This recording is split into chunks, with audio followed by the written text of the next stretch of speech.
that? There's supposedly a face reveal? Yeah. Right, so you have your Half-Life 2. Wait, who's that? It's me. It's my video today. You said it lagged out at the end. Alright, bros. Homies, dudes and dudettes. Let me just do a face reveal. I can do that, right? Yeah. So guys, this is me. This is the homeboy. This is the homie G. Or this is my man cave. So yeah, bro, fucking, yeah. Fucking face reveal. Fucking, let's go. I got 120 fucking subs, bro. I don't care what anybody says. Yo, I fucking love this shit, bro. So I'm gonna go work out real quick. And, yeah, I'll just do another Doom stream. Let's go. Alright, see y'all guys later. What the hell? Oh, you know why it may have cut out for me? Maybe because it was still processing on YouTube?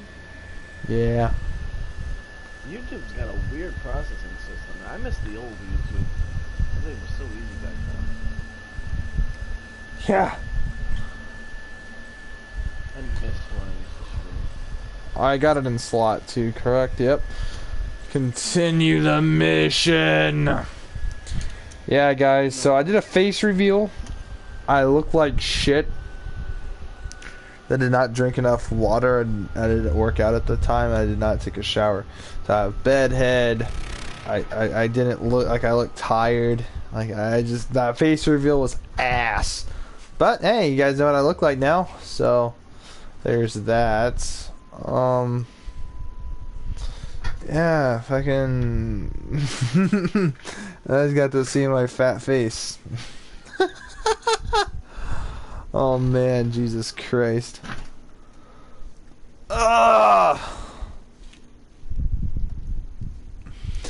Yeah, that whole phone shit really didn't work. It was like laggy.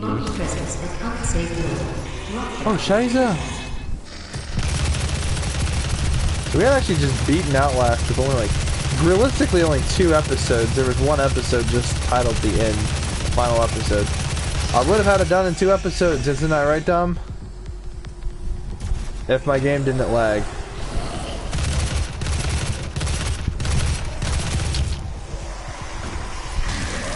Boom! Boom!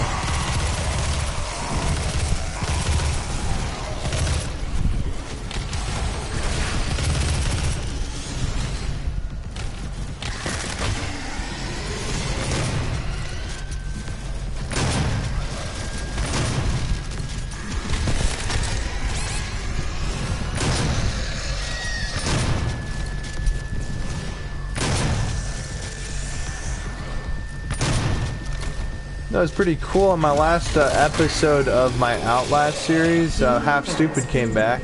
Like, he straight up joined my the stream and commented, and it made my day, man, because I remember he was watching a lot of my Doom content for a while. And I don't know, man, it was just pretty cool. Like, I like getting to know everybody and getting to just like, I don't know, man, it's just so cool. Like having a channel, I don't know, it's just it's cool. There's nothing else really like it. I don't know. Like, I never thought I'd even get to 100 subs. I thought it would take me like 7 years.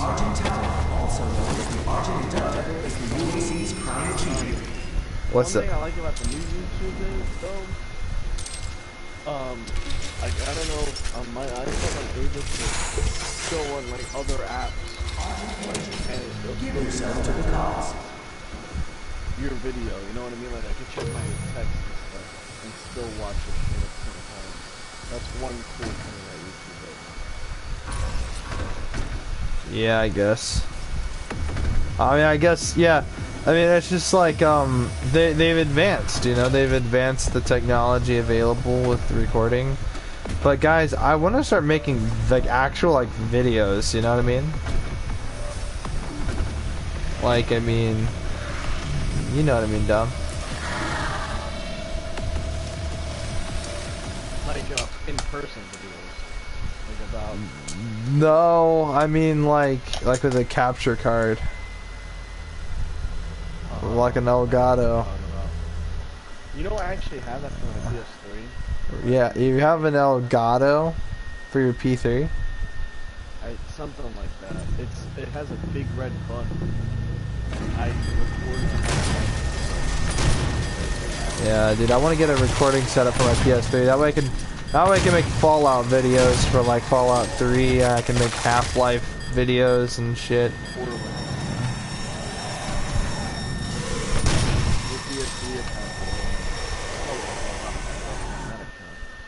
Huh?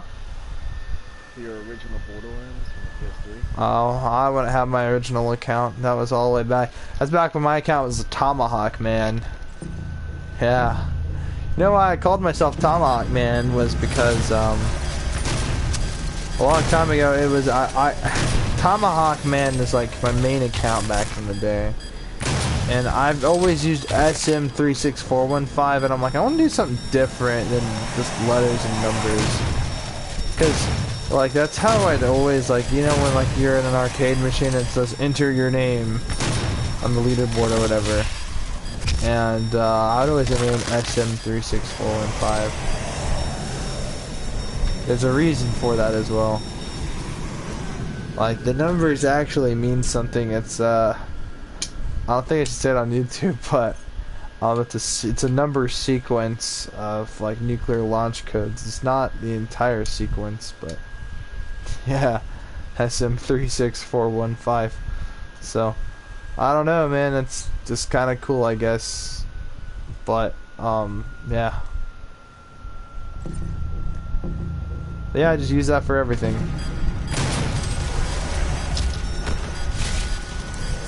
Bada bing. Bada bang. Come here. Boom.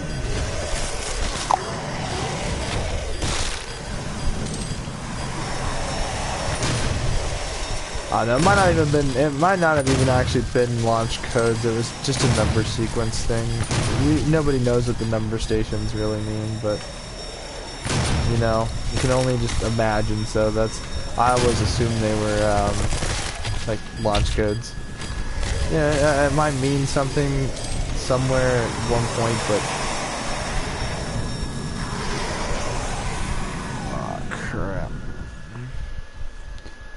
We're gonna get the ammo boost, that's for fucking sure. This thing is a must. I have to use the super shotgun.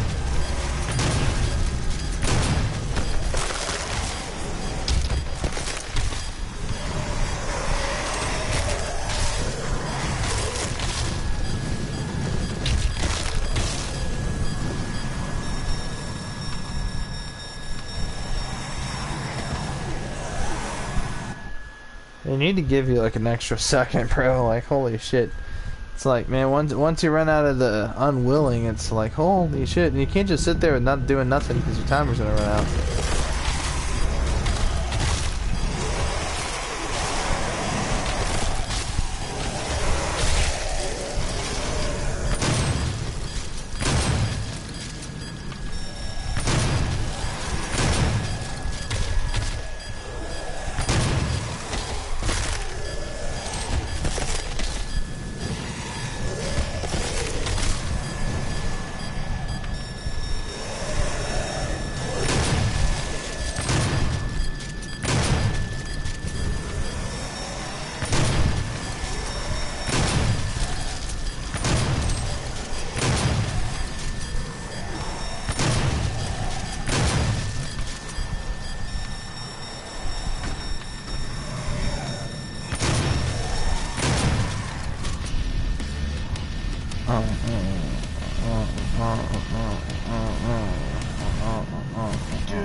Doom guy. Doom guy. Yeah, bro. Fucking Doom guy is like the guy. I don't know. He's the coolest guy. Doom guy. Duke Nukem's pretty cool. Ash Williams is pretty cool, but Doom guy. I don't know. Ash Williams still top tier for me, brother. Hail to the king, baby. I mean, literally, the guy's a genius. And he is definitely the most powerful horrorverse character in, like, the entire thing. I honestly think he could beat pretty much everyone. That chainsaw and that shotgun make him unstoppable. Yeah, yeah, he is. Okay, so Ash Williams, the character, was a big inspiration for a lot of people. Everything from the double barrel shotgun and chainsaw screams like Doom. And the main reason is because that's ultimately what inspired the developers to create Doom. Remember, in that series, right, Ash Williams is killing demons. What are you killing in Doom? Fucking demons. Weaponized demons. So, I mean, like, you know, it's not far off to suggest that one definitely inspired the other. And I mean, like, there's nothing wrong with that either, you know what I mean? Like, that's perfectly awesome, that's perfectly fine. In fact, it's even more badass when you go back and watch the movies. You have a better appreciation for them, I think, with that fact.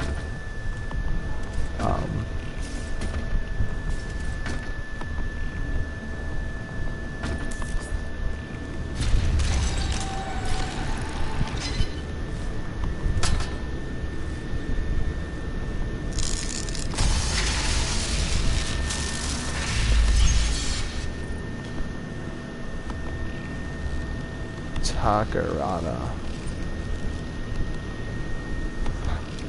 40 rounds, 150 assault rifle rounds. Yeah, this shit should honestly be overpowering for us. 25 rockets? I mean, that's plenty of rockets. An extra boost to the, or an extra use of that chainsaw. Perfect. I know, guy. Hey, Dominic. Like, honestly, bro, if I do like should I honestly do a Resident Evil? Should I do like Resident Evil 4 when it gets? Well, when does Resident Evil 4 get dropped? I might. Sure, but if I were you, I would do Resident Evil Village? You think that's gonna get me where I need? I mean, you could do 2 different gameplays. You can play first person, and you can play third person. You get the gold edition, which is $50.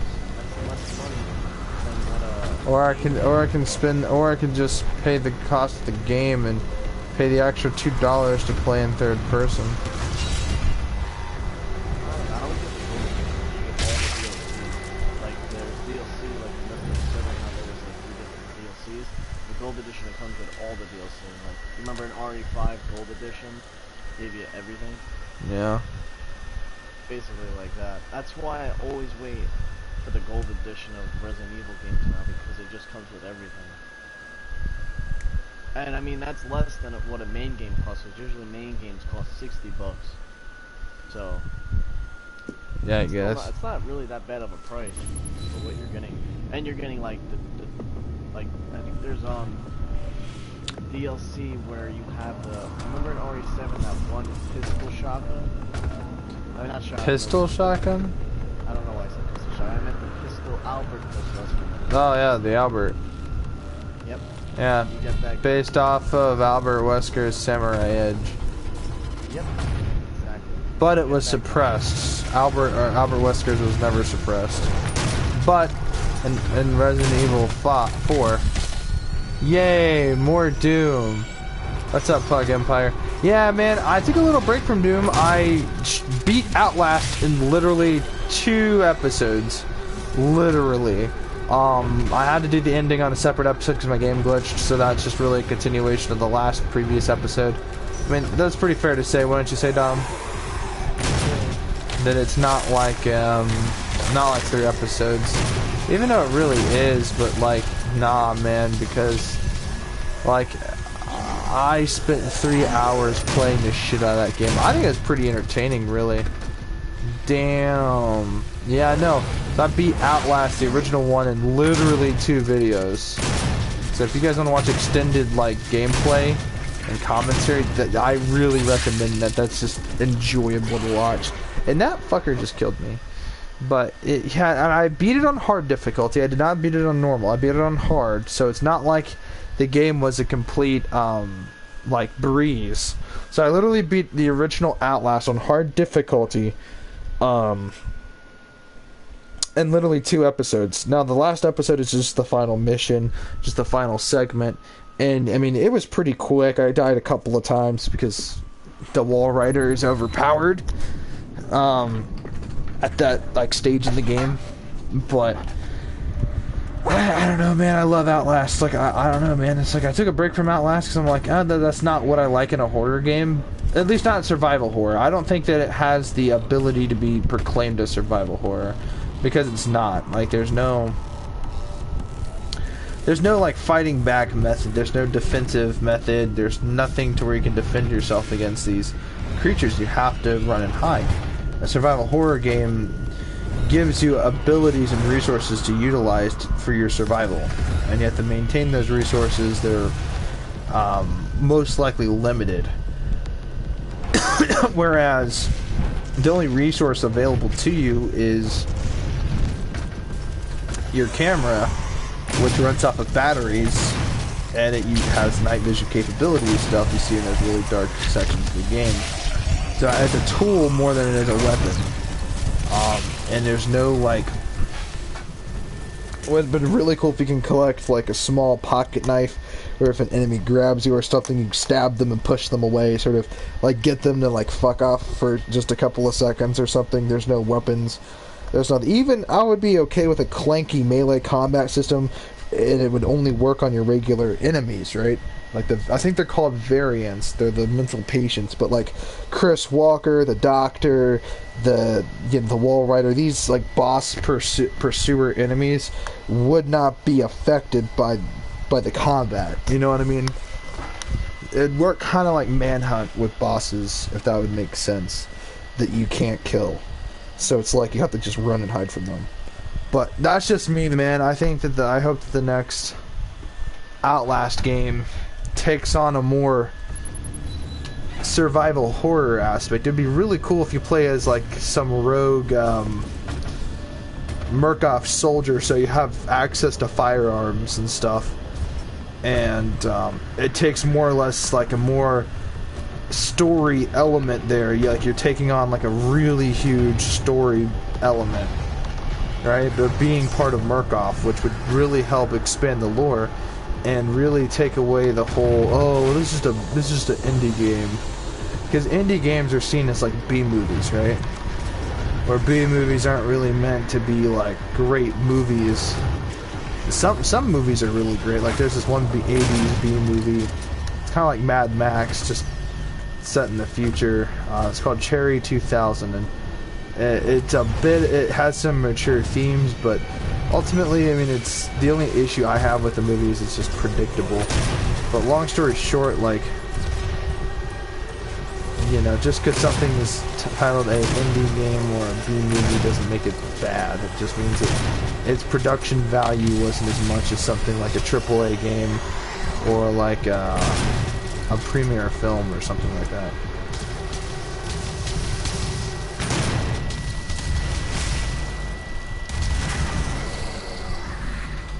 Shield Bros in 2016 Doom, much harder than in Eternal. I would have to agree with you.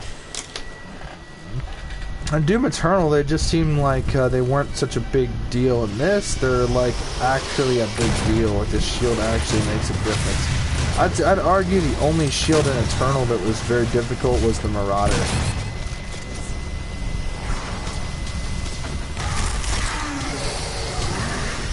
I think that was a smart play on my end just to keep it safe around the shield fucker. Just to go in for the glory kills to get the health back. I think that was a pretty smart play on my end. I don't know what you guys think. I guess. I don't know. We're here just trying to get all the collectibles and everything. I mean, like, I think we're making good progress. I mean, I don't know what you guys think, but like with everything I currently have, I'd say we're making progress.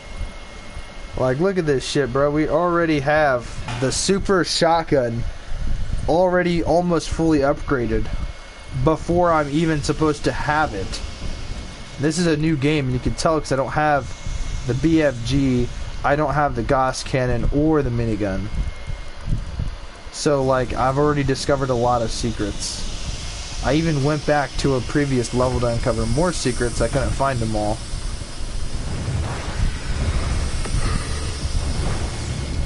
And by the way, that was off stream. I went back on, what was it, something, the Foundry? I think was the name of it. Yeah, the Foundry. And I actually went back on that level. I actually found the hidden rocket launcher, which I was supposed to get on stream, but I completely forgot it was there.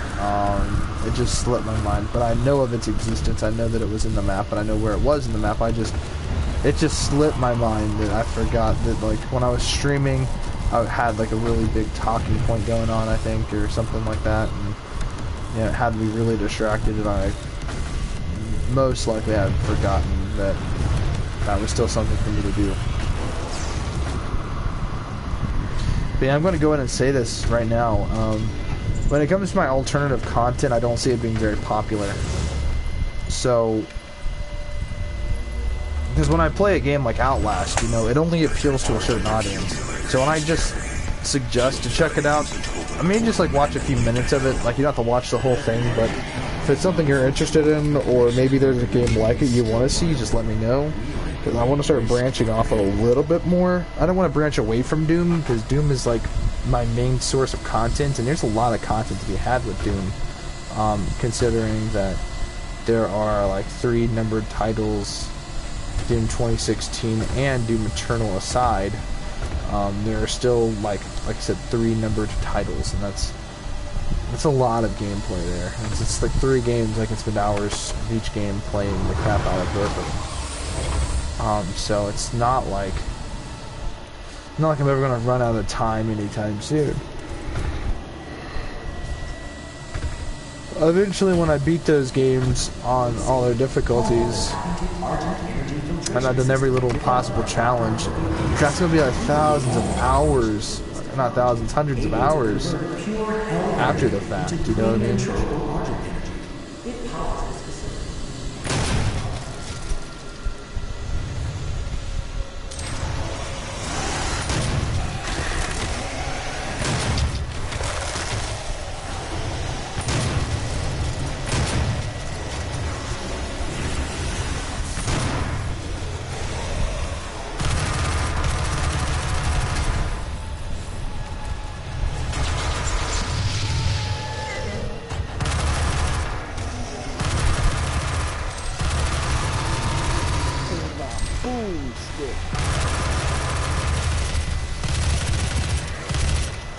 You know, I hear they have an Evil Dead video game for PS4. Dumb. For the PS2, right? For the PS4 as well. Are you serious? I think so. I think, you know what? I think I might take my channel in that direction if it plays really good. And I also want to get a video game. It's called The Quarry. And I also want to get Until Dawn. Oh, they made it 20.2. Yeah, and I also. Did the game. Yeah, I know. And I also. Is it good? I don't know. I've never played it. I wasn't paying attention to it. But I'm thinking maybe for my channel. Single player mode or private internet? Well, I have an internet connection. Well, that is kind of a dumb feature, I guess. Well, this isn't really a spoiler, but the game features a level up system as well as security mechanics. It's pretty cool. So that might be entertaining for my viewers, right? I would believe so as well. 4 playable survivor classes, leaders, warriors, hunters, and supports, and 3 playable demons, the warlord, the puppeteer, and the necromancer. This is talking about the peninsula. Oh wow, they really didn't do that bad. It says the PS5 version got a 72 out of 100 score for Metacritic. 6 out of 10 from GameSpot, 4 out of 5 stars from GameRater, hardcore gamer gave it also a 4 out of 5. I gave it a 8 out of 10. It really didn't do that bad. So I might check it out. But yeah, no, I told you about that, which is kind of funny. I like the idea of like leveling up. That's why I like the Evil Within 2 as well. I think you would like that because it is a lot of repetition to leveling up your character. So you fail. Not that Evil Within 1 was bad. I just think the leveling system was a little more. It wasn't as structured. I like a structure. Well, here's my problem with the Evil Within. It claims to be survival horror. And yeah, it starts off purely survival horror.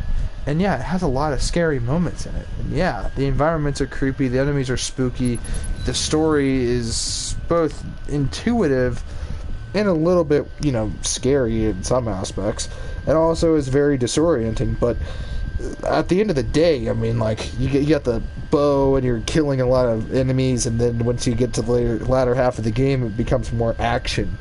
And it starts survival horror, it starts like Resident Evil 4, but you end up with like RE6, where somewhere in the middle, RE4, you meet a perfect balance, but even then that perfect balance eventually deteriorates to something that's less than what you would want. The ending of our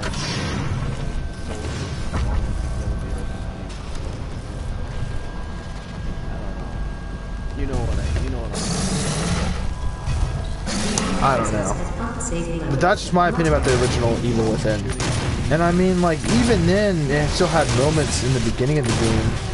Like, for instance, like, remember, like, the whole world was falling apart? Like, that was just, I don't know, it was too much.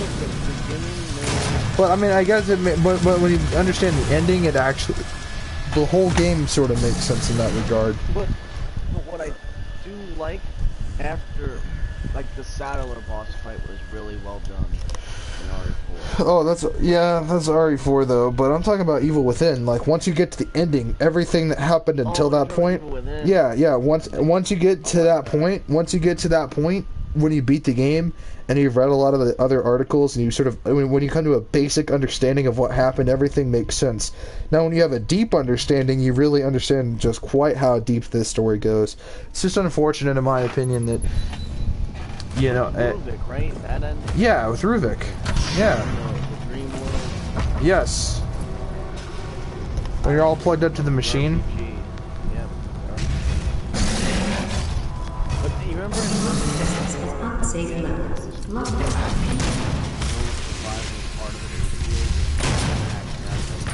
That's why I put RE4 at the end. And literally, the Donatos were literally having RPG shooting. Yeah, but those weren't Granados at the end. Those were like the island, like, infected. Or whatever they're called. The military infected, yeah. The enemies, they were using like weaponry. Like, it's fine to crossbow, it's fine. I thought that. Oh, they weren't really shooting guns at us. Like, yeah, they had the RPG guys.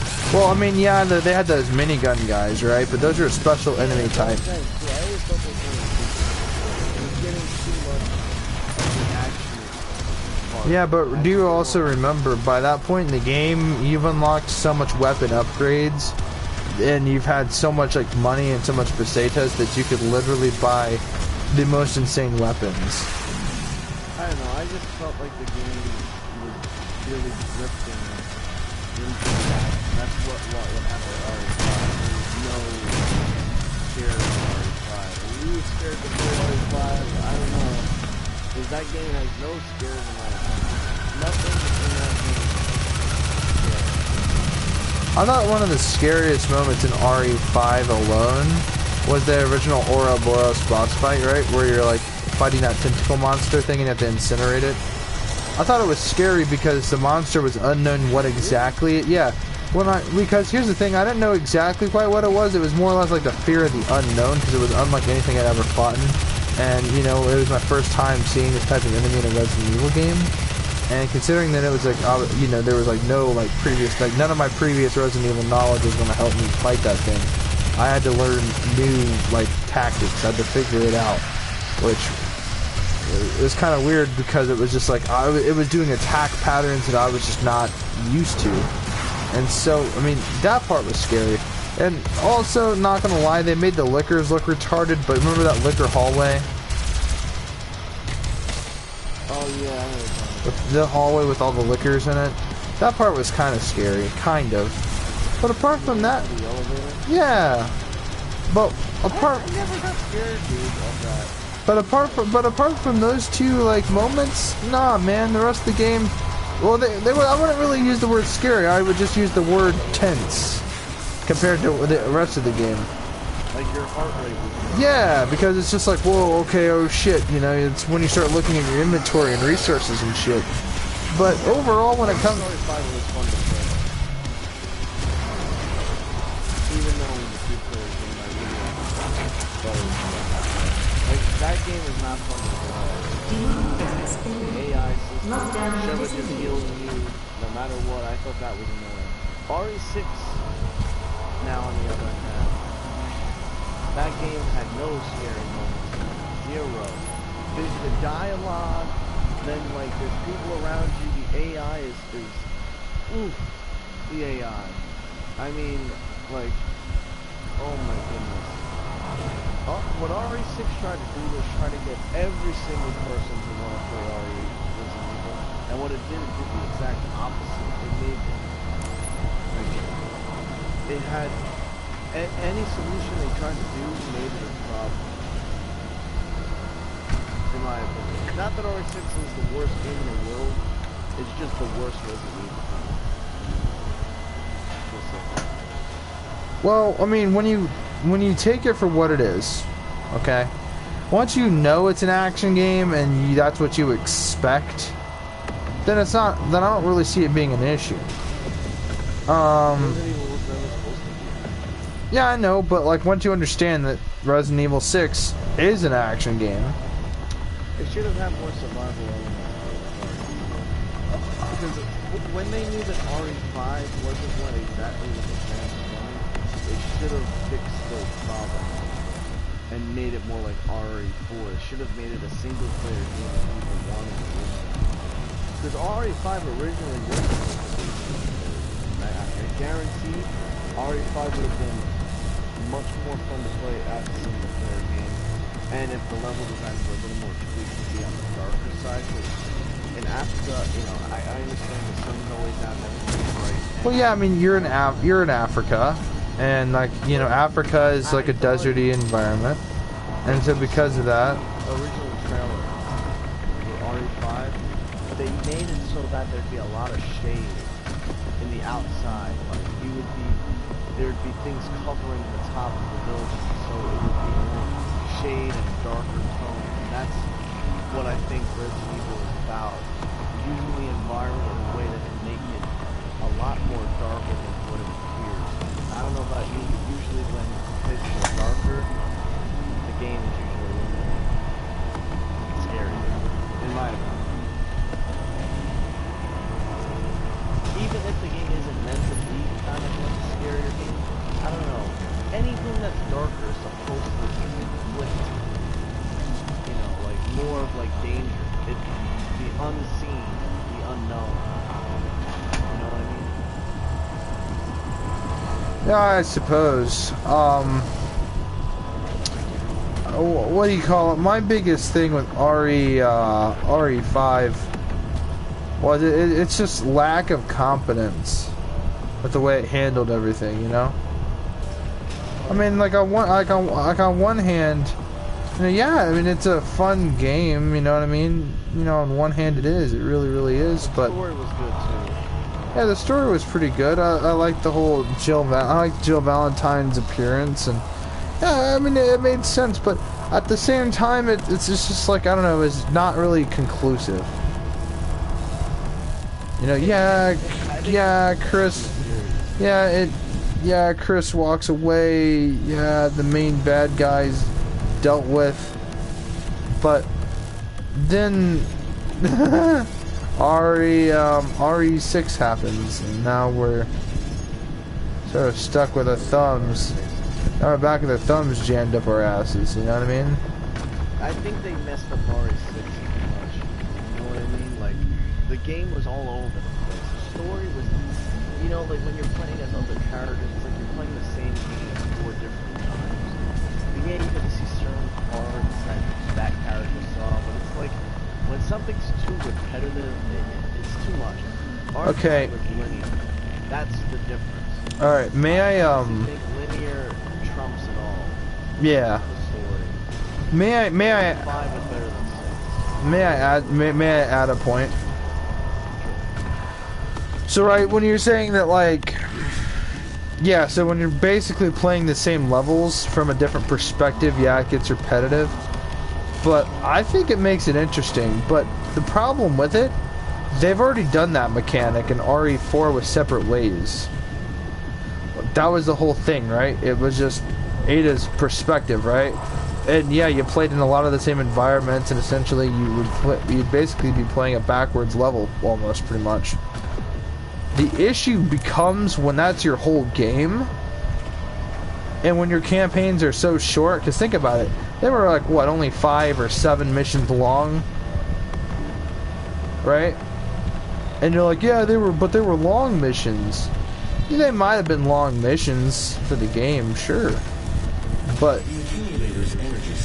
when those missions are literally repeated, like the way that they are and the way that they did, I just don't see it being entertaining. I see exactly what you're talking about, dude. No, don't get me wrong. I like when games have you play certain parts from a different character's perspective. But the thing with RE4 was the only other character you could play as was Ada, so it wasn't too repetitive. Only one other character. RE6 had you playing 4 different campaigns of the same game. It's too much. Sometimes too much is a downgrade in that sense, because it's not fun. It takes the enjoyment. I'm not saying RE6 is a bad game. There's certain parts I like the Mercenaries in RE6 was great, but the thing that RE5 and RE6 lacked was me, like, wanting to play for hours and hours and hours. Like, I played those games for 2 to 3 hours, and once I got to, like, the second hour, I was like, this is, like, too much. And I platinumed both those games. I went to try to get certain trophies. And there's certain trophies even in the Mercenaries I didn't even bother to get because it just wasn't worth it. I platinumed the game to where it was just to get the platinum. And I don't go out of my way to get platinums. I do it if I feel like I can get the platinum in a certain amount of time where it's, you know, acceptable for them. But with RE5, I give it 1 up to 6 because the story was not congested. It wanted to tell you a story, and it got from one point to another point. And yes, there's certain things in the story that don't make sense, like Chris assuming Jill's dead even though they haven't found her body. Yeah, that makes sense. Like, why would he just assume that? You always assume when you never find the body of the person that the person is still alive. If it isn't confirmed, you can't just assume that they're dead. Well, I mean, if you don't find a body, if you find a body, then obviously you do that. I know, like with police officers, they say if you haven't found a body in 2 days, 3 days, you're always dead. But I disagree with that because I don't know. I think a body has to be dead. So just assuming she was dead when she really wasn't. You know, I think that's a little bit of like a plot thing. yeah, it's for like the story and plot. Like, the whole reason that I'm dead, but the whole reason that he's with Sheva, the whole reason that Sheva's his new partner, the whole that whole like thing is because he can't find Jill, and due to the events of like the Wesker mansion or whatever, seeing as though Jill fell, at the Spencer mansion, he saw Jill fall with Wesker without any body. I mean, it's pretty innately obvious that she probably met her ends.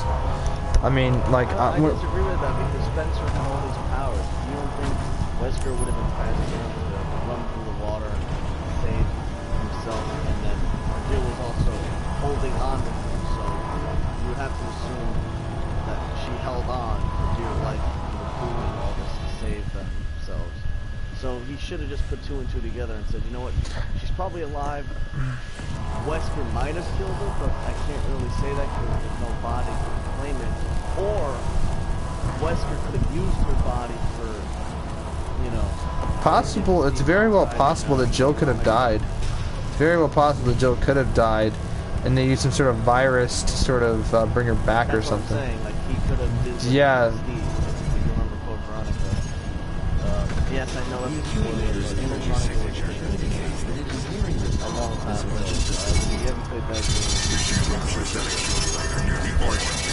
sorry, but I mean that game's been out for a very long time. And they also, I'm surprised they wanted to remake that game. I know it didn't get like, I think it's a very underrated Resident Evil game. It's the Resident Evil that took us to PS2. That, and also I think that it was the first Resident Evil to like really show you what a Resident Evil is. That was the first one that really not that the other games don't, but I'm saying that it was and a lot harder. The enemy boss fights in that game, they are not easy at all. And there is, when you get to half of the game, it'll say, it'll give you an option to save the game. That, it won't count as like, you know like how it saves if you stay at the point of telling you to save that halfway mark, it won't count as like, kind of 0-0, which I always thought was really cool. I always tried to get up to that point and never save it after. I really challenged myself to do that. I'm trying to correct it. I don't like that shit. But also Resident Evil Online is the one thing I don't really like that. There's a battle game that's running, but I really was into the battle game. Or because I felt like it's just like those troubles that have to like do a specific thing in a specific way. And I'm not one of those focus ones that go crazy things. But yes, if you really want to understand to really get a grasp of all the storylines of every game, you should play that game because it tells a lot of history.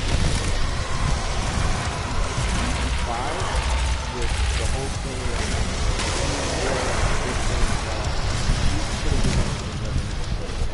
they didn't even have the courtesy to even mention what happened in 5 and 6, and I really feel like that was a big disrespect to the 5th game because yes,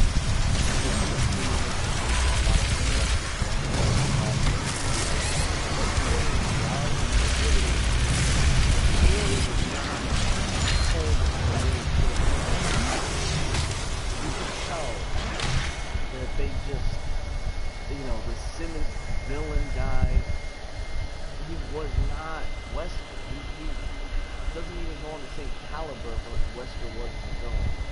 They should have really planned that, and 7 fixed those problems with the Baker family and everything, with the villains. Now, Villains are supposed to be iconic, not... Yeah, not forgettable.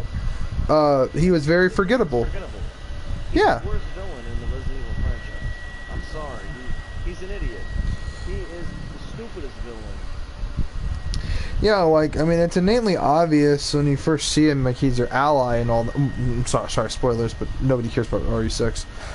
When you first see him, like, he's working for the same agency as you, but there's always just something shady, something off about him. And Helena gives him this dirty look, like he's up to something, like he's up to no good. And like you just always tell it by his character and his undertone. But here's the thing, right? When I played on the PS4, the first scenario I played was Ada Wong. So you already knew he was the bad guy from the get-go. You're supposed to be... It's actually unlockable on the PS3. You can't only... Off the get-go. Yep, and so... exactly. Because I mean, like, who sets up elaborate puzzles in a submarine for some Asian woman he has a crush on to figure out? I mean, just no. Like, Ada Wong is right, man. He is a sick fucker. And like, okay, yeah, you're like, okay, yeah. The second main enemy was the Ada clone, right? His secretary. Because he was so obsessed with Ada Wong that he made a clone of Ada Wong. He made a clone of this woman he had a crush on. Like, that's so, like, the most simpest. Like, think about this, bro. He was a simp before simps existed. Like, he's a simp. Yeah.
Nah. Yep. The second that the second you're working as a team, like, and this is no, because you have someone watching your back. You have someone watching your back. Yeah. But I will argue this though, Dominic. What do you think about Resident Evil Revelations?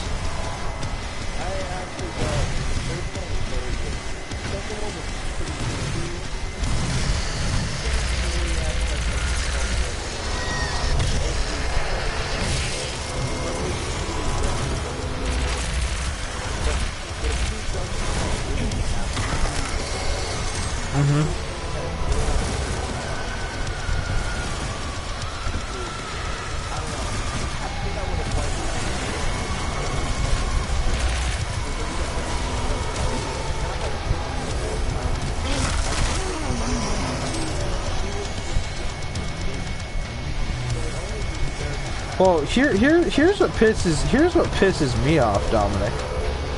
Fucking, they got rid of Sheva.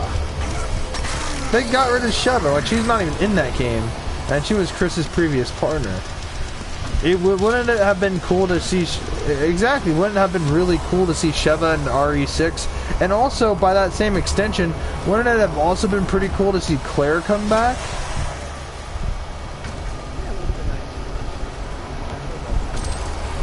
Yeah, because exactly, and then she'll see Leon, and something might spark up again, because it's like, okay, it's like a Raccoon City reunion here. But no, instead.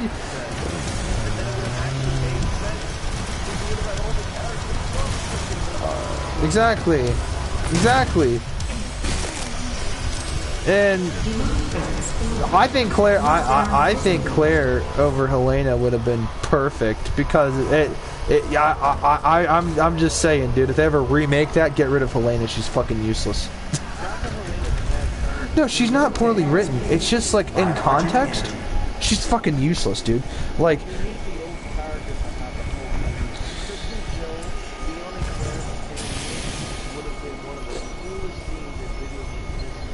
And you could still keep Jake Mueller and Sherry. I mean, they had a pretty cool story together.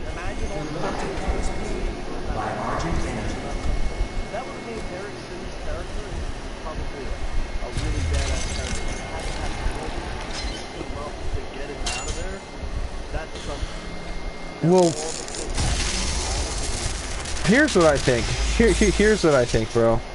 Resident Evil 6 should have just kept it simple. No. They wanted to make it fucking complicated for no reason whatsoever. Because they wanted their story to be complex and intricate.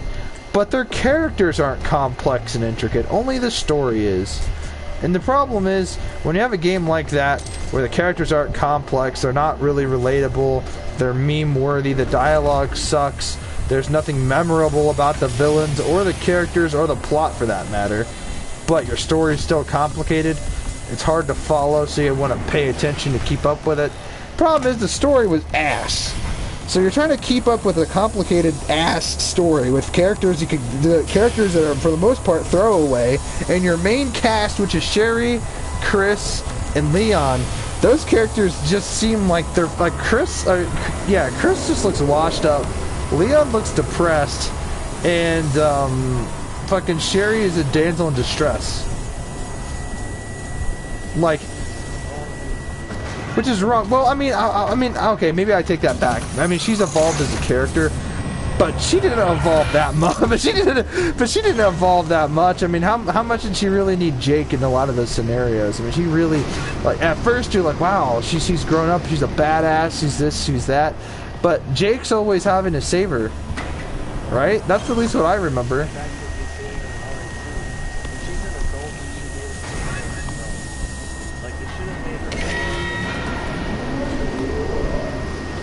A strong female character. Yeah, Claire was badass. I mean, she was a strong female character that didn't need to take a feminist approach to be strong.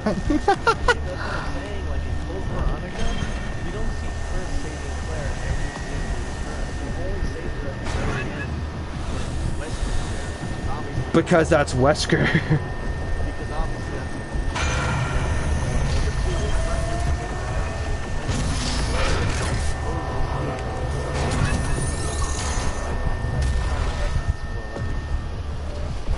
I'm dead. Steve by herself. Chris hurt his leg. He couldn't help Claire get to Steve, so Claire did it herself. And Chris trusted Claire to do it because there is a dialogue between Claire and Chris says go to Steve because he knows that his sister is strong enough and able to take care of herself. Obviously he's gonna protect her with Wesker because that's his own, like, he didn't want Wesker to make it about his sister. He wanted to make it about him and Wesker because it was always he was the one who ruined Wesker's plan. Wesker's revenge is supposed to be directed to Claire, not Claire. Well, not only that, but think about how much Wesker is really taken from Chris. And for, like, that's, like, for Wesker to go after Claire, I mean, he's got a, he exactly, that's a low blow. And Chris has to defend others above himself because he's the hero, right? He's the archetype of a hero. As bad as he is, he wants to fight Chris. Well, here's something I never understood. Like, he had this, like, unneeding ability to, or not ability, but desire to want to, like, eliminate Leon out of RE4 because, you know, because he's an outsider or whatever. He's gonna foil their plans. He's a government He's a government lapdog.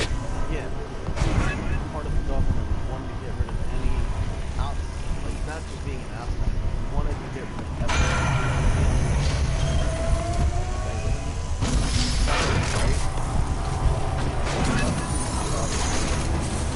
And I honestly think Ari probably because, like, this isn't the Leon Kennedy, yeah. Yeah, so RE5, RE5 references the Ganados as yeah. And he said that the subjects that they're fighting there appeared exactly identical to the behavior found in the Kennedy report of the Ganados. And so because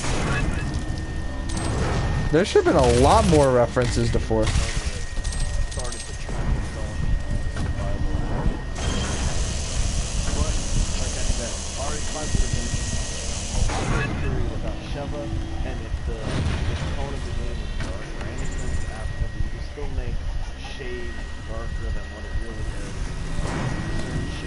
Well, why didn't they just make it a...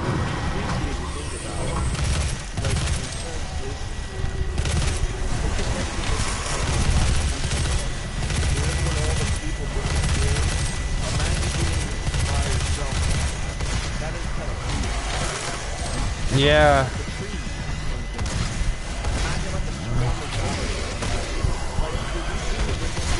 Yeah, they had a fuckload of zombies. Like, dude, Chris looked like a one-man army. Blew the whole house down, and then throwing things at you, freaking the axes and the chains and stuff.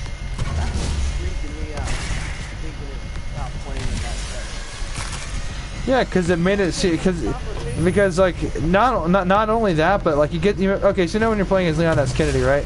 You're in Spain. You're not in your own country. You're an outsider. Everything in there is trying to kill you. That's exactly the vibe you would get from, you know, from RE5, but you don't. It doesn't execute it correctly because you have a partner. You have a partner, exactly. And that partner is from that country. That partner is aware of what kind of enemies you're going to be fighting, what kind of weapons those enemies are going to have, the terrain you're going to be fighting in. Like, she's already been there, done that, so she's not scared. She's confident. Or, yeah, she's confident. So what happens is, yeah, it's just not fucking scary. It fails to deliver...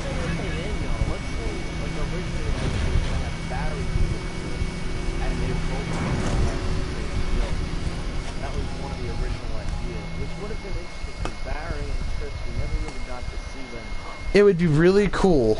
It would be really cool if they... In a sense, they would want to save Jill together after what happened. You played Jill's scenario with Jill giving Barry another chance. Yeah, forgiving Barry for the mansion incident. But here's my thing. Right? Imagine if they executed it like RE2 Remake, right? Like they have run-ins with each other throughout the story. And then it would be really cool if they have certain sections where you play as Barry instead of Chris, and certain segments where you work together for a small amount of time, where he's an AI partner, but only for small segments. Like, you remember that section in the house with Chris and Lewis? Sections like that, where you guys team up against, where you team up against the enemy threat only for a small amount of time, where you have to work together to solve like cooperative puzzles and stuff, where it's needed to move the plot forward, where it's not always up your ass and always being a nuisance, and also always making the game less scary. It would be really cool to play as Barry from a different perspective and playing, like, you know, and then imagine doing a separate ways thing. You know, I think that would have made RE5 100 times better. But ultimately speaking, though, with what we got, we did end up getting the DLC or the expansion, Lost in Nightmares, and that had you playing with Chris and Jill, and that was a pretty fun experience. And it was very nostalgic because it took place in a very similar mansion, and so I don't know, it was just very nostalgic. Had a lot of throwbacks. It really, yeah. You actually showed me about that Easter egg. You know what we should do for the channel? We should honestly like do Lost in Nightmares together for the channel, because I still have it downloaded. I still have the whole thing. I have all my games.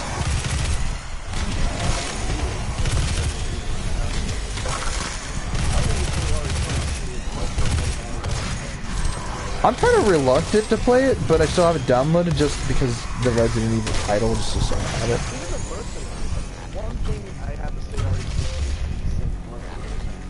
We grinded the shit out of Mercenaries. Like, we used to grind the fuck out of that. That's when you met, what's his name, back in the day. You met a friend off of there. He was Ari.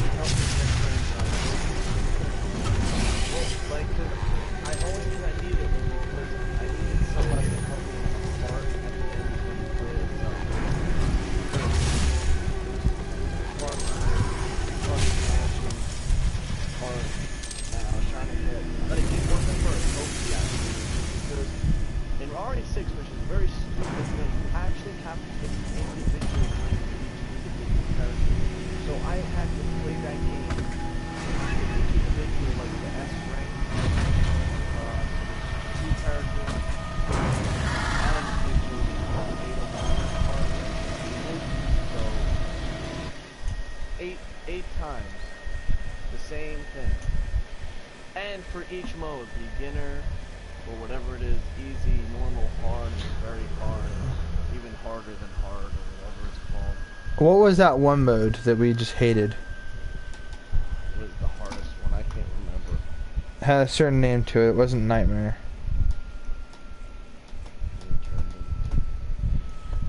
Oh my god, yeah, the original Resident Evil introductions. Oh, yeah. Chris doing the remake. Chris says it. Into a nightmare. I actually think the remake was the best. The original remake.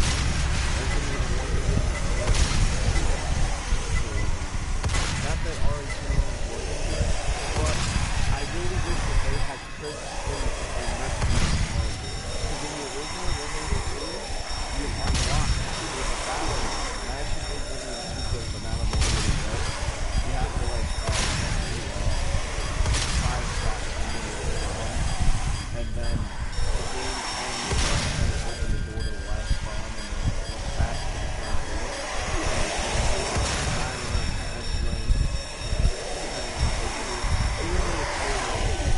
US version, it's A rank is the highest, but if you have the Japanese version, it's an S rank for the original RE2 and the DualShock original. But anyway, you can actually put Chris in that area, and he has the original Christmas, the original Resident Evil. The Beretta 92.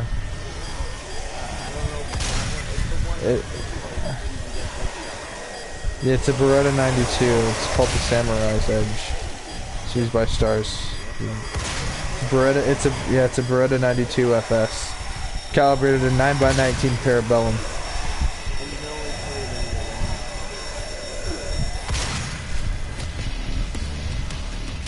But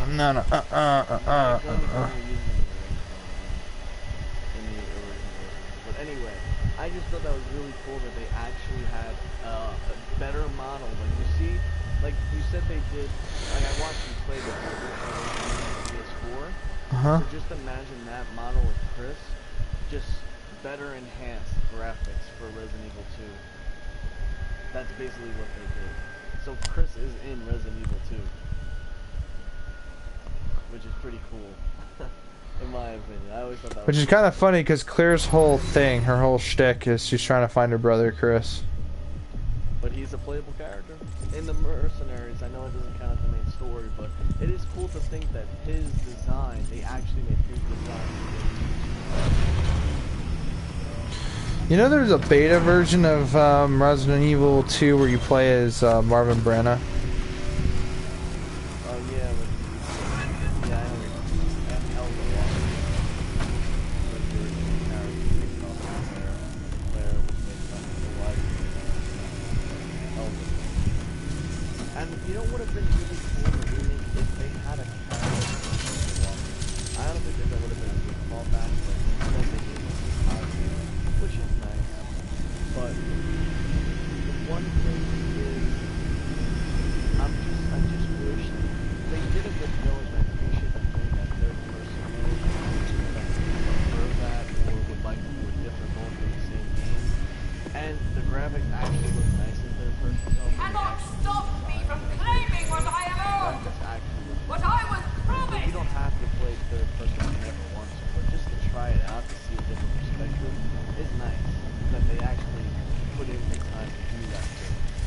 Well, it's better than nothing, right?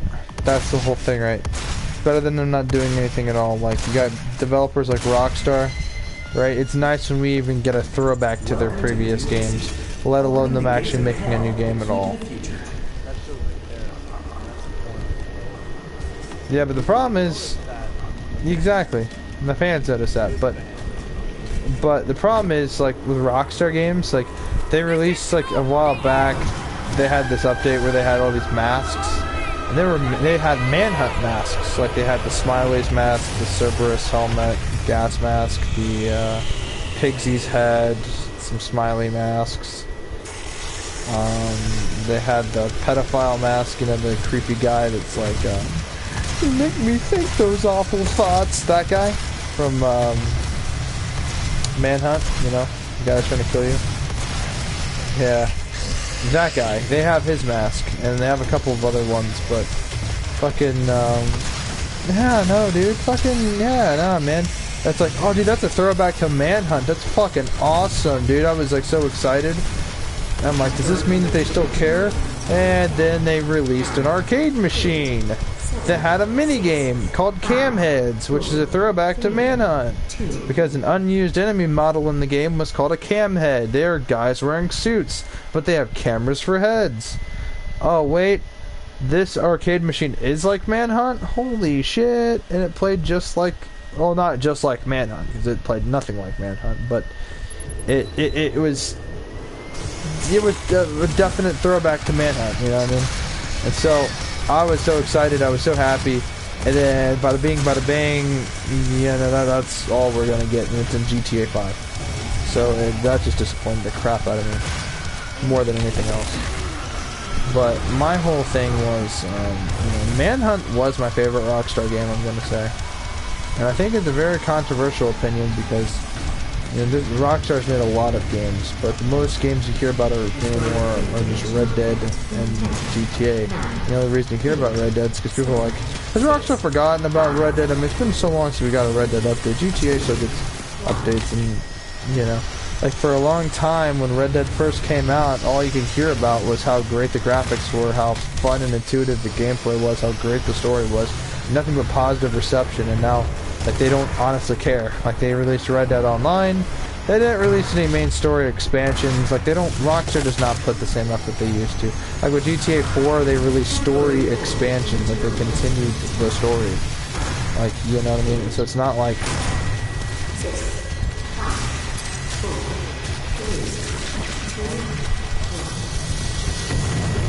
Oh yeah, they should have totally added Hunk, yeah.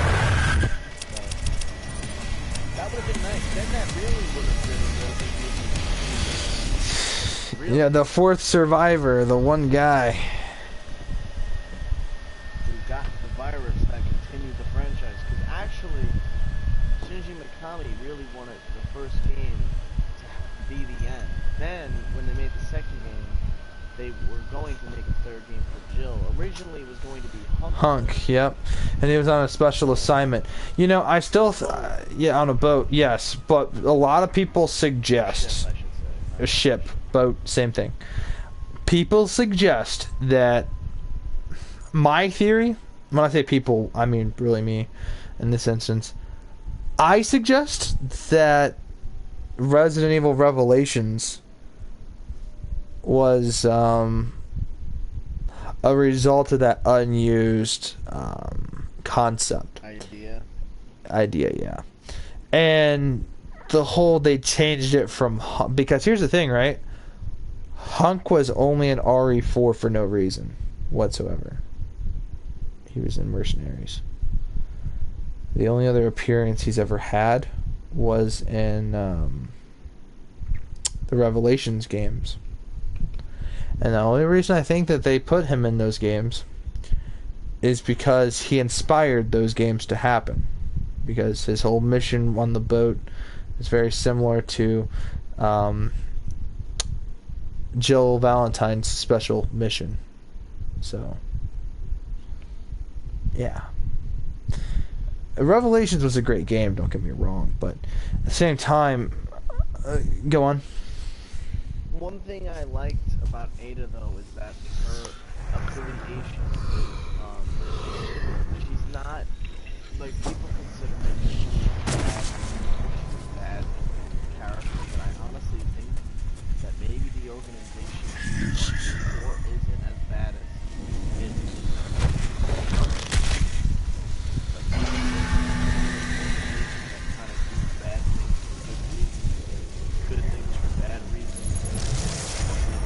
We'll set up a portal device at the tomb. Use the light poles to mark our path. Well, she's a complicated character. She's not one-sided at all. She's well written. She has a lot of aspects to her. She's very... Yeah, she's... Here's the thing, though, dude, with Leon, it's a love interest kind of thing. She's not in love with him, but they have a tender connection, and they always will have that. And so...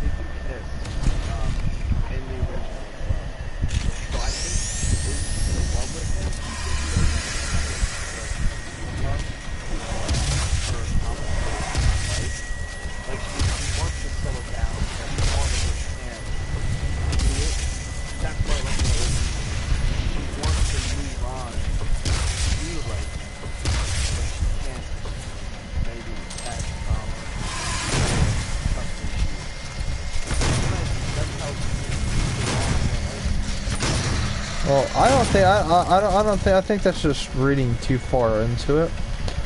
Because I don't think Ada's that complicated. I feel like, because she did have a relationship with what's-his-face, that one dude, he's so fucking forgettable. We were just talking about this, yeah, Derek Simmons. She never had a real relationship with him. She had a work relationship with him, and he took that out of context. But if you're talking about John Tamari too, her original person she loved, that was also just A fabrication. It's a fabrication. It was a fabrication. But she So actually, it's hinted that she actually had some kind of feelings for him. Like she kind of got away from the mission, so that's why she was a little upset. If you remember the cutscene in RE2 where she's like, John's dead. I honestly think she did. It kind of hints that she may have had some kind of feeling towards him. But well, some suggest she also had some sort of a feeling toward Wesker. that I don't agree with. I think that's purely just speculation. But obviously, any person with a brain would know Ada has some kind of feelings towards Leon. Yeah, I don't so, think it's all somewhat. manipulation though, because if it's manipulation, then RE4 wouldn't make any sense. Why would she go out of her way to save him and everything? Even in RE2, she saves Leon. Maybe not in the remake, but in the original, if you get the Leon D ending, you know, with and Leon, it actually tips. And Leon, you know, when he's putting the things in and she throws the rocket launcher at Leon, like, why would she go through all of this to say that she didn't have feelings? You know what I mean? Yeah, I mean, I guess it's a pretty valid point, but you know, ultimately.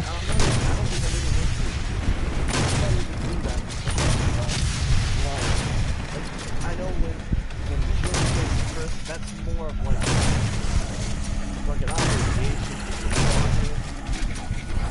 That there's feelings there, but that's different. I think that's a little more like Leon and Ada. I'll be honest with you. I really think that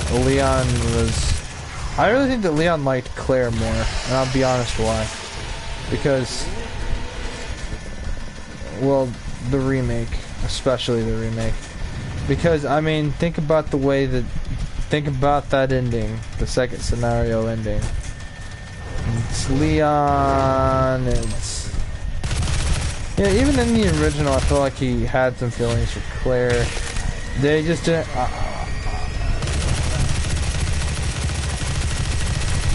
Yeah, I mean, you just sort of meet her in like the STARS office, if you don't remember.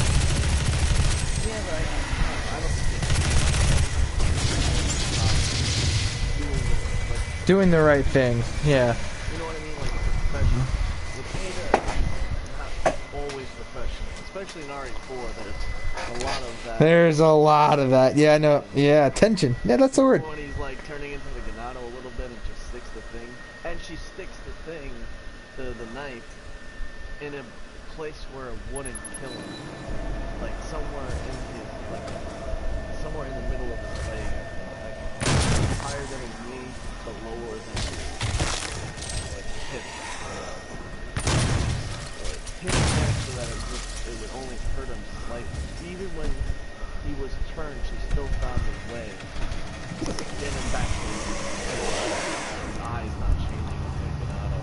I don't know, she went out of her way to like Yeah, like when I played Separate and when I played Separate.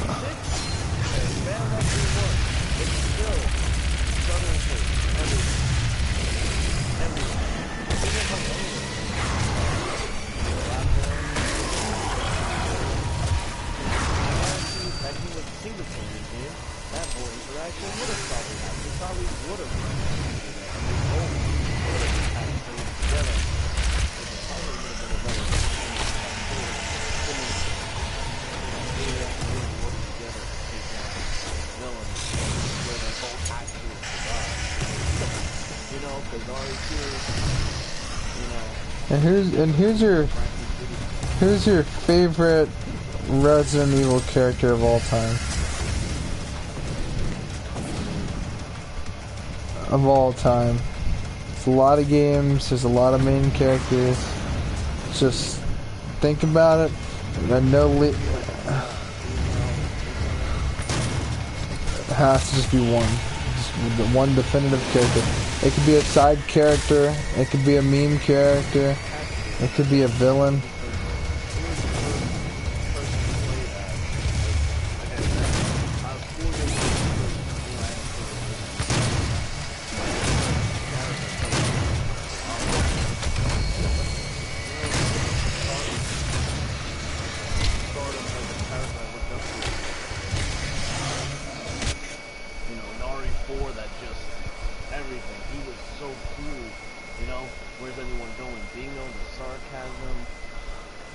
Yeah. Did a 180 on his personality.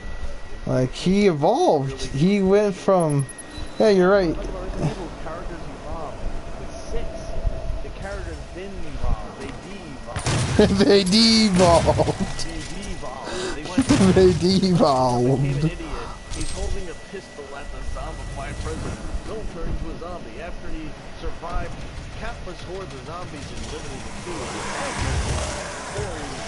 He didn't, hold back his gun for a split second with the guy, the Donato. So what he did is put it down and held up an axe at him and touched it at him. I'm just saying, I mean, Leon's not gonna hold the gun and wait for the zombified police, the zombified president to come at him. Like, come on. I understand it was touring and what they were trying to do, but like I said, it's not evolution. It's evolution, not de-evolution. My favorite character of all time when it comes to Resident Evil, there's only one character I cared that much about, and that's Hunk. Human unit never killed. He's just the most badass character. Like, I don't care. He'd win in a fight against Chris and Leon, because he can't die. He's mystical. He's a soldier type. He's fucking badass. He's special. He's special. He's special forces. Like, if we're talking about the original, like, Chris, Resident Evil 1, that's an unfair advantage, because, like, he was just starting. I'm talking about Resident Evil 6 Boulder Puncher. I mean, It's unfair because Chris was weaker in 6. Like, if we're saying RE5 Chris versing Hunk, I don't think Hunk's got a shot. Or if we're saying even RE4 Leon versus I'm talking I'm talking about in Prime Boulder Puncher from RE5 or RE6. You could flip flop. I don't know, man. Like, dude, no, with weapons, with everything at your disposal. Well, even with weapons, experience. Come on, like, you forget that Chris versed Albert Wesker. Come on. Yeah, but I mean, like. And Albert Wesker can definitely get I'm not saying Hulk's a good character. Very strong character. But we're talking about, if we're talking about specifically Resident Evil 2,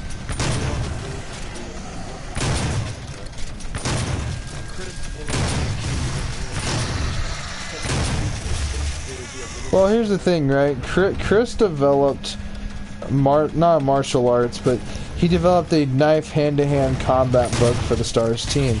There's also, in RE2, if you go to the STARS room, you look at the trophies, he also won a sharpshooting trophy, right? But he's sharpshooting with a pistol, with the Samurai's Edge, which is a 9mm Beretta 92 FS, right? What does Hunk have? He has an MP5, he has a pistol, and in his scenario, he also has a shotgun, and he's got all these other weapons at his disposal, and it's like, yeah, well if we're talking like RE6, Chris, alright, let's talk about it, right? So, even the Chainsaw Sisters from Resident Evil 4, very tough enemy, mind you, he could shoot them in the face, stun them, and neck break them. I mean, like, if he shoots anybody in the face, like, they're gonna take a lot of damage. All he has to do is just spray all he has to do is chuck a couple flash grenades like a sneak at Chris, come up behind him and break his neck. And I believe he has the perfect ability to do so. Just my opinion. He ain't gonna stand there. You know, he's gonna be moving and shit. But you know, flashing grenades have a radius. You know what I mean? Like, he's not gonna be throwing one. He's gonna be shooting. He's gonna cover his eye. I mean, he's still gonna get shot up to hell. I mean, like, I'm just saying. Talking about Resident Evil 2, I forgot to mention what Chris's arsenal was in Resident Evil 2. Chris's arsenal is a lot different from Resident Evil 1. It's only fair to count Chris from Resident Evil 2 scenario since he's coupled in Resident Evil 2. So we'll do Resident Evil 2. He has a pistol. He has a shotgun, the original shotgun. Pull back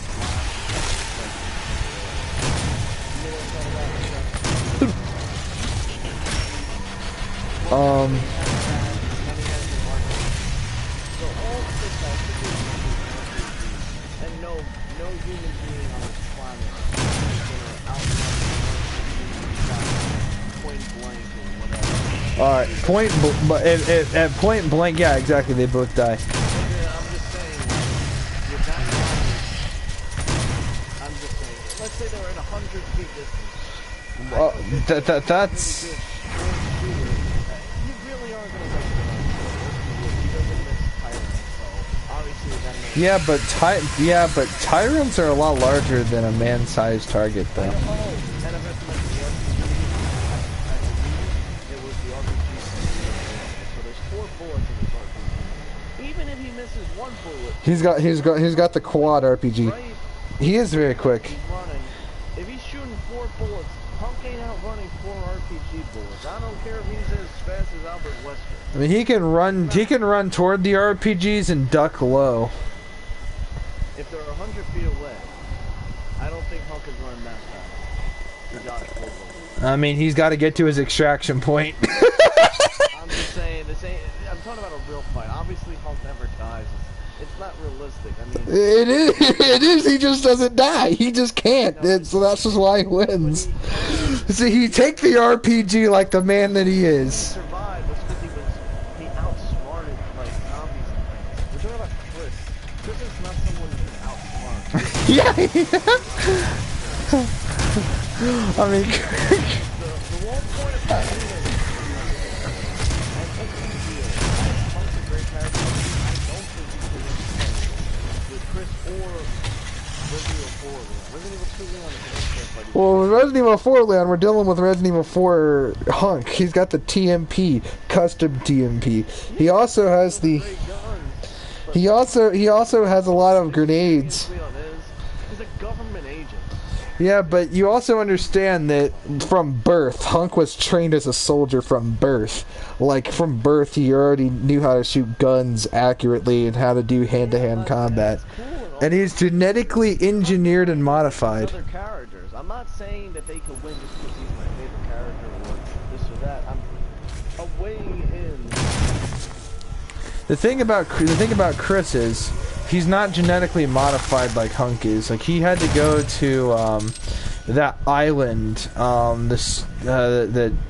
what do you call it? Rockford Island. He was specially trained there. It's like, yeah, Chris may have been a sharp shot there, but you know, Hunk probably underwent lots of more training procedures, and it's probably a way better shot and way better in combat. And let's be honest, yeah, but you could just shoot at the RPG. You could just shoot the projectiles out of the air. I mean, Hunk has a shotgun. And that's actually, if you research in World War I, this is Resident Evil we're talking about, mind you.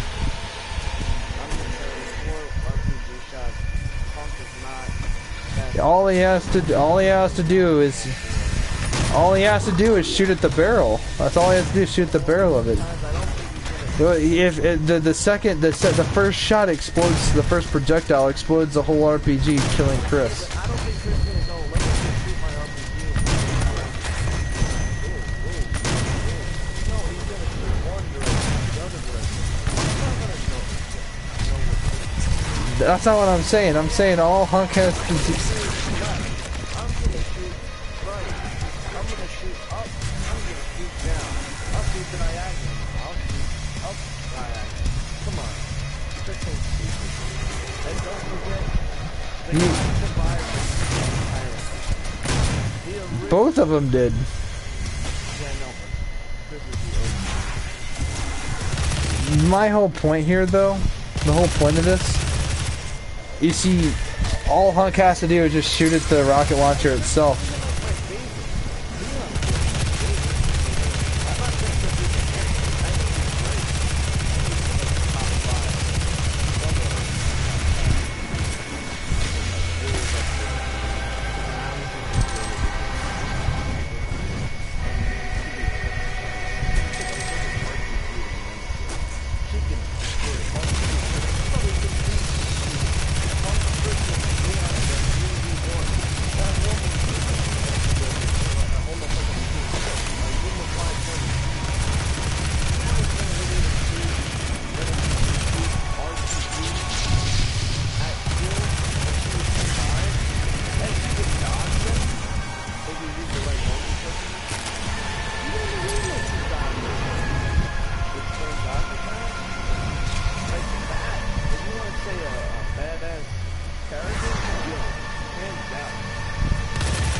You're not wrong. You're not wrong. She did receive the most growth out of any character because she didn't start off RE3 as this badass chick. Yeah, well, I mean, sort of. I mean, like, yeah, she's just trying to survive, right? At the very beginning, we're talking about the original RE3, not just the remake, right? She's in that alleyway. She's surrounded by zombies. She gets into that like area with that one dude. I mean, she already had like an assault rifle, and you can see the police are getting overwhelmed by the zombies, and she's just doing what she can to survive. Like, she's not trying to be this badass chick. She's just trying to survive, right? But she becomes the badass chick. You see, when Leon starts, he's Leon. He's Leon S. Kennedy, bro. In RE4, he went from the rookie cop to this government agent. I don't know, man. It just seemed like a big, huge, just leap in character growth. Whereas there wasn't any development to get him there. It was just sort of, it happened. There was one mission in Resident Evil Dead Aim, right? I think it was Dead Aim, or was it Darkside Chronicles, where he's playing with Krauser. He's on a mission with Krauser, right? So Krauser was Darkside Chronicles. Anyways, either one or the other. But anyway, so he's on this mission with Krauser, and they're doing their thing. And long story short, man, fucking yeah. I mean, that sort of kind of helps explain Leon's like growth, but you're gonna do it in that game, it doesn't count. I'm sorry, dude. A little point, click, and shoot. That shit sucks more balls than a hooker.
Little known fact, what region is Raccoon City in the United States?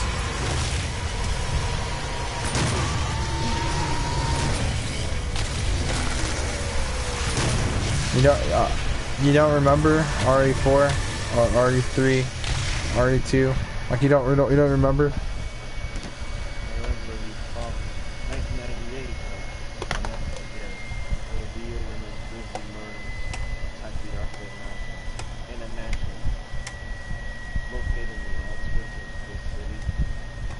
The Midwestern city takes place in the it takes place in the Midwest. Yep.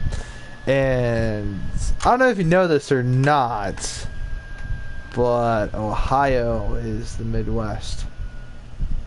Kentucky is the Midwest. Illinois. This is the actual state. Illinois is the Midwest. Michigan's the Midwest. No, it never says the actual state, but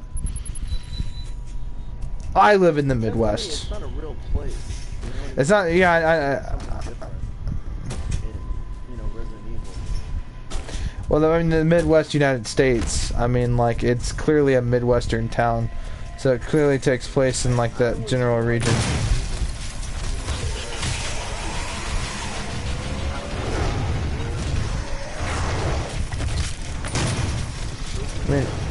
I think it makes sense though, really, being honest with you, in the Midwest, because I mean, like, you have the Arklay Mountains, right? If this was like a place like I don't know, like New York or something, there's not a lot of mountains, there's a lot of islands, and there's not really. Yeah, but what I'm saying is, like, but also California, there's a lot of like oceanside and shit, and there's none of that there. So it's surrounded by land, and that's kind of like the Midwest, right? It's just surrounded by land. It's like in the heartland of the... No, it has a Great Lake. But, that's Michigan, not Ohio. That's Michigan, Dom. Is it? Well, I mean... Like the U, I remember it was like a U shape, Canada and US. Yeah, that's... Like the top.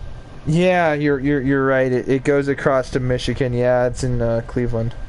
Yeah, you're right. But I'm not trying. I didn't mean to interrupt you. Go on with What I think, bro, what I think of, because I've been through a lot of Midwestern, like, I've been through Ohio. I live here. I honestly think, low key, if I were to like base a location in Raccoon City, I'd say it's probably like Cleveland, Ohio.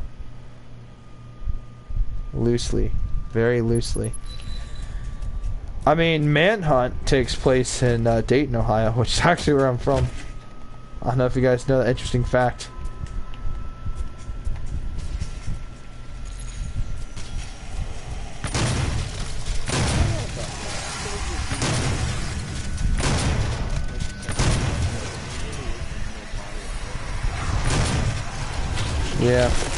Yeah, that is kind of true though. Well, I mean, like, okay, so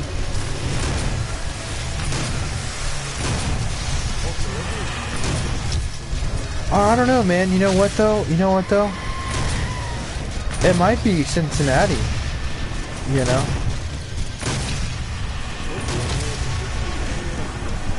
And it could even be Detroit, Michigan. I mean, but what the point is, though, right? There's mountains nearby, right? Because the Arklay Mountains are on the outskirts of the city. So I'm just trying to think of cities with mountains on the outskirts. You know what I mean? And it could very well just be in Indiana. You know? But did you know, like, RE2 Ruins, they made an update. You can actually bring Nemesis say stars in RE2 Ruins. Like in the demo? No, in the real game. If you... Yeah, I know, but yeah, I know. And in the demo, you could also hear it. You don't remember? You don't remember the one-shot demo?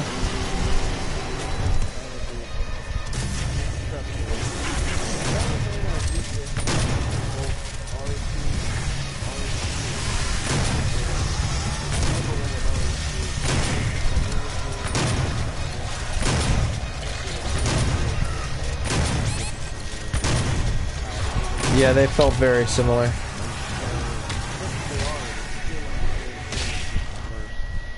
Well, there's slight alterations. There's progression alterations. So, like Leon goes, like, okay, so Leon goes to the Kendo gun shop and into the sewers, whereas Claire goes to the orphanage to get to the sewers. Does that make sense? No, but in both scenarios, it's the same whether you play as Leon or Claire first. The only thing that's changed is meeting Marvin, basically. Like seeing Marvin multiple times if you go to first scenario. Other than that, it's basically Oh, oh, you mean making the scenarios more different?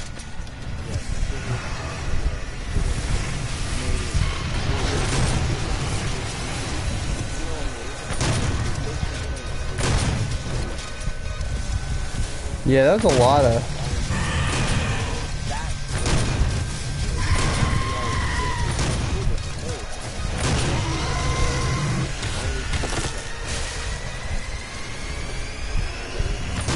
I mean, RE2 is a pretty long game when you really boil it down.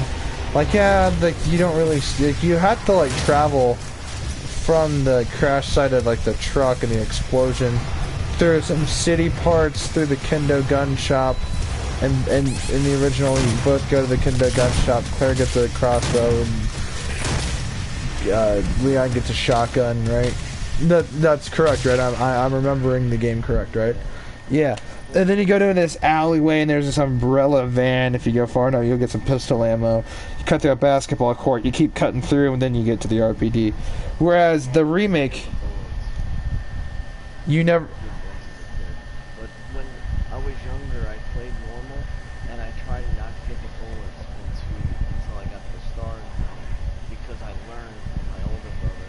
He told me to try that, I did, and you actually can see, spoiler alert, you see Brad by the stairway. If you go down the stairway, Brad's there, and the only way you get Brad is by not getting any of the bullets. Really? For the star. Oh, you never knew that? No. I always thought that was an exclusive feature on a different, like, console, like the, No. Try it when you play Resident Evil 2. Don't get any of the bullets until you get to the, what's it called? The building, the police station. Until you get there. Then get those bullets. Go back down the stairwell so you have enough bullets to kill Brad. When he's dead, walk up to him, pick up the key that he's holding on his dead body, pick up the key. Then when you get to that room, that's the film where you put the film in it. Mm-hmm. That room, there's a locker. You open the locker door. You remember how they say you need a special key? You use that key that you got from Brad. And that key, if you play as Leon, you get an option of 2 different outfits. One of them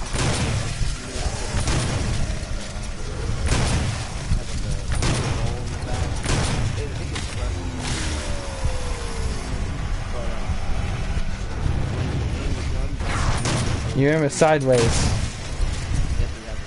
Yeah, I know what you're talking about. I remember seeing like videos about that from when I was like back in old. You remember? Okay, so remember back in old YouTube, you used to just hop on there and the world was just cool. Yeah, you used to be able to watch all kinds of videos about shit. Yeah, it was like that. Yeah, but Resident Evil wasn't that old.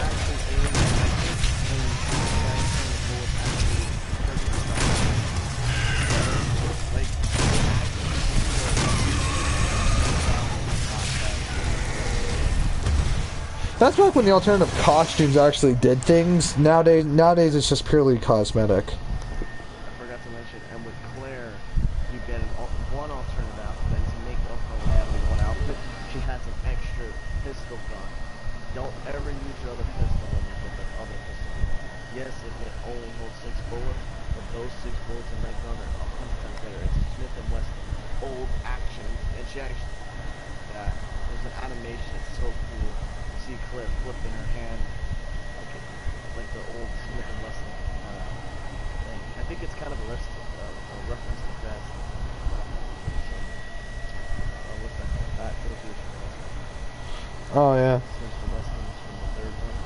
It's a reference. The Smith & Wesson revolver is amazing, but yeah, it's probably a 44 Magnum if I were to guess, considering if it did a lot of damage. Like how they would shoot it.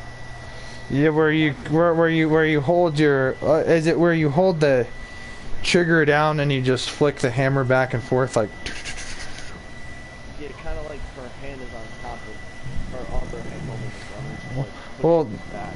Well, that's yeah. Her hand is okay. So how that works? She's holding the trigger down, right? So it's automatically going to engage the hammer to fall forward. All she's doing is slapping the hammer down, so that the action keeps re-engaging. So she's just firing. That's some cool animation for that game to be only a And there's a Back to the Future 3 reference in Resident Evil 2. If you look very closely on top of Rebecca's desk, you'll see a picture of Doc, his wife in the third movie, and obviously Martin McFly. All three of them are in like a calendar picture. You have to have really good eyes to look for really close to see that. I saw it on a YouTube video. But I knew about the whole alternate costumes and the grad key and getting grad before YouTube started. That was very little. I think when did YouTube You know, remember that game guide I have, Dominic, for Resident Evil 2? Yeah, you probably could have found it. Yeah, I probably could have found it on there. Yeah, no, I think they did, actually, in the extras, but I never really bothered to look through it. I literally only had it just to get through some walkthroughs when I got stuck when I was a kid. But you know, that.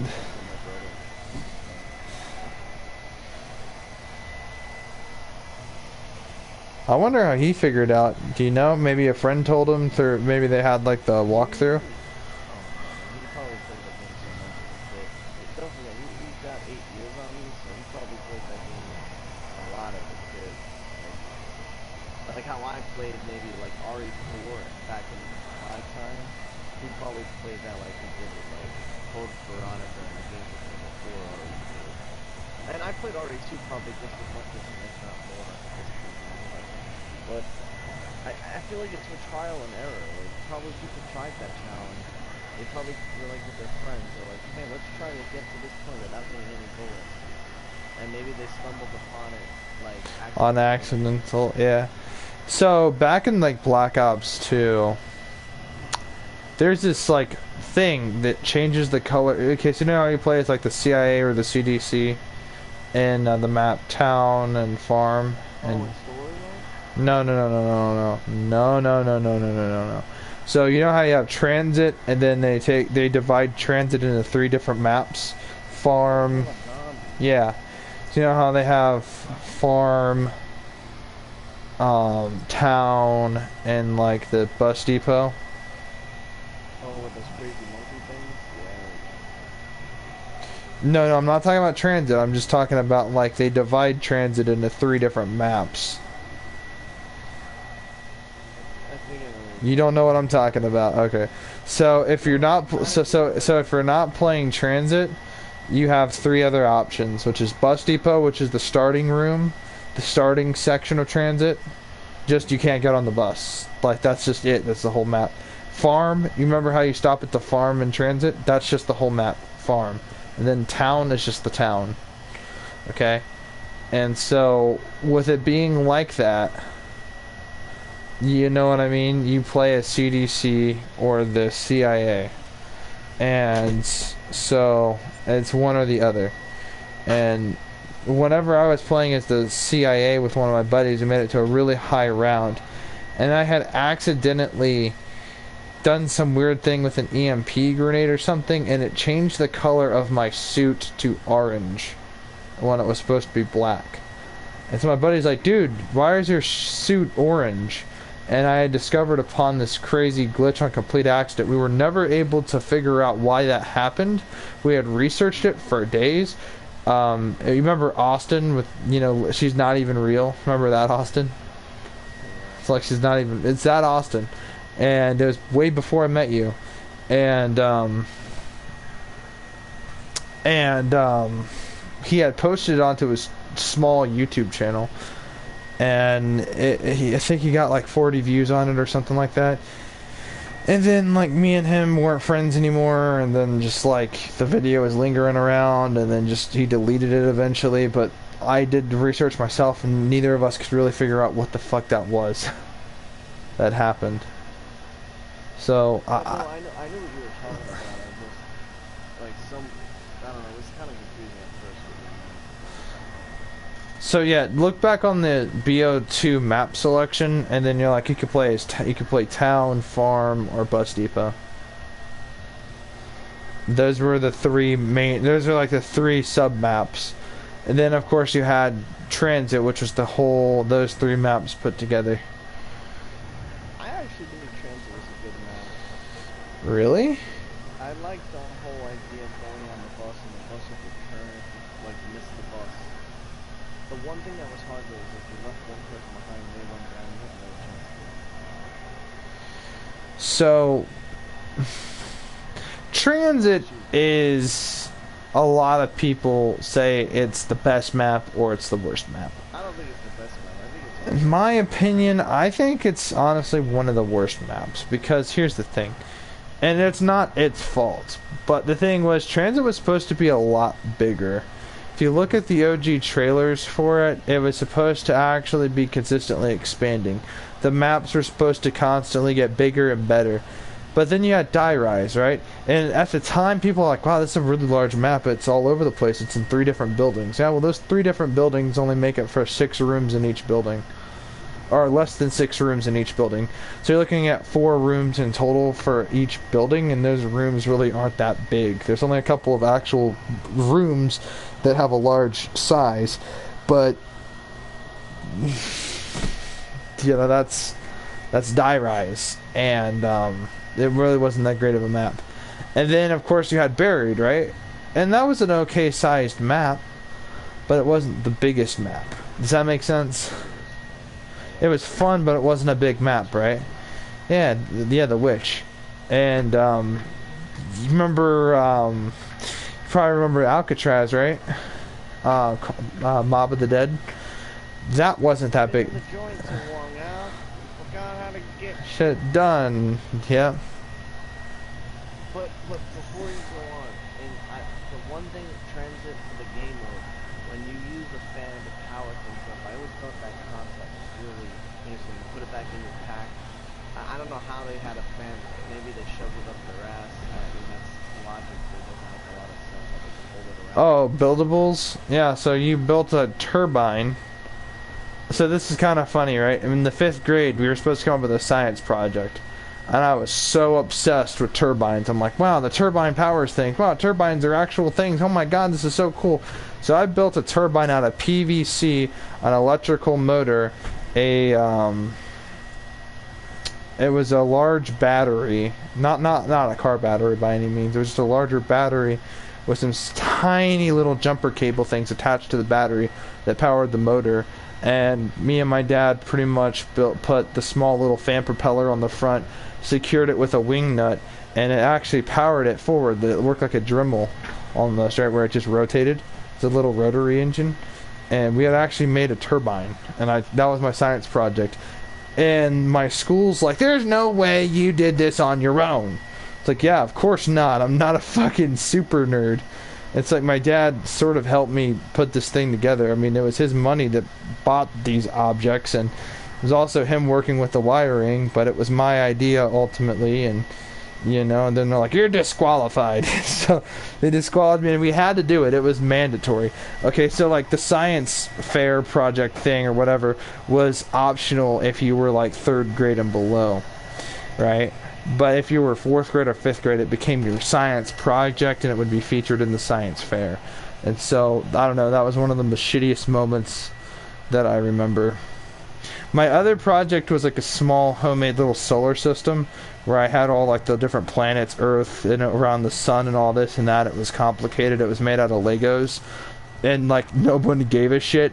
So when I came out with a whole fucking like actually working turbine, and you know how it worked? It didn't even have an on and off switch. All it did was you just like connect the little jumper cables onto the battery and it just turned on. I mean, there was some other external wiring and other stuff that my dad had to do because I did not have the intelligence to do it. But like the fact is, I was the only kid with a working fan. Like I could literally walk around with this thing in school, turn it on. I mean, eventually the little rotary motor burnt out and my dad threw it in the trash, but yeah, it was pretty fucking cool. It was made out of PVC. I don't know, I'm just saying, that's what I was saying. I always thought that was a cool concept. I don't know if you agree, like the whole building thing and turning the actual thing on and then taking it back after you got like pictures on it. So, and you would still have that perk, but then to get another perk, let's say double tap, you have to bring that turbine with. Correct me if I'm wrong. Didn't the zombies used to attack the turbines? Because I remember that, but I could like Yes, they would. If you were far away enough from them, they would attack it. And it was breaking. Yeah, yeah. And you couldn't move where you built it either. Once it was built there, you had to get it there specifically. Yeah. That's why I like transit though, because you would sometimes go to another place than where your other teammates were, and it would make the game harder, because you went down, you're probably not going to get a revive. One time though, I did save someone, and I was on the other side of the map, and I just kept running. Stamina up. Stamina up and quick revive. I did have stamina. I didn't have quick revive. Stamina up. All the way from one side of the map to the other. And the stupid monkeys, you just have to keep knifing him and knifing him. That's what I did. And it was pitch black. You remember, you can't see anything. It's black. It's foggy. There's lots of lava. It's night. You barely see where you're going. The I know what you're talking about. You're talking about the not dwellers. The started with a D. The monkey things. I don't know what else to call them. They had an actual name. It started with a D.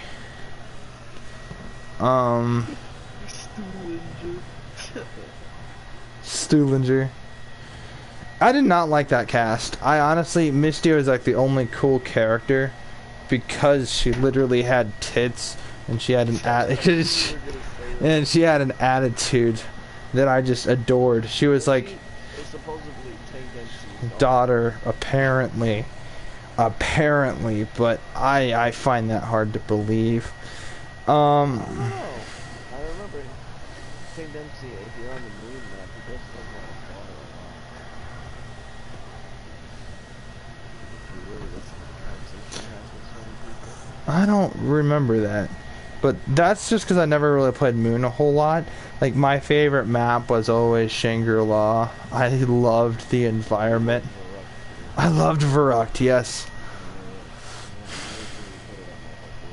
Yep, it was my favorite map. And you know what's really funny? It takes place in a mental asylum, and what's one of my favorite locations for video games to take place? Mental asylums, because they're just so fucking creepy. And it's just like, whoa. It's like, you remember back in like Manhunt 2, the mental asylum there? The Dixmoor Asylum? That was fucking scary. Batman Arkham Asylum, that game was Daniel Lamb. Who the fuck wants to be Daniel Lamb? I do! You hear me? I do! And I have a choice, and I choose to be me. Who the fuck wants to be Daniel Lamb, bro? That whole game, that whole like interaction with Leo Casper and like, I want to see if they should remake any of their games, they should remake Manhunt 2 and make that game work. And they were great games. I think they should start with the second game because that's the game they got like that's like considered the bad one, and I think a proper remake would seriously help Manhunt 2.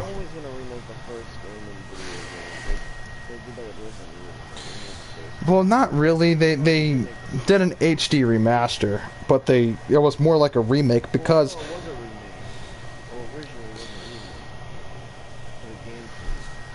Oh yeah, you're right. Actually, you are right. I'm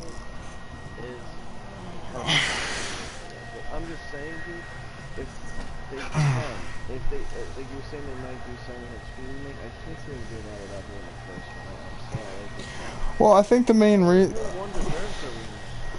was a PS1 game. Yeah, but I think ultimately speaking, though, right, it was Silent Hill 2 that got the HD remaster, and the HD remaster sucked, and I think Silent Hill 2.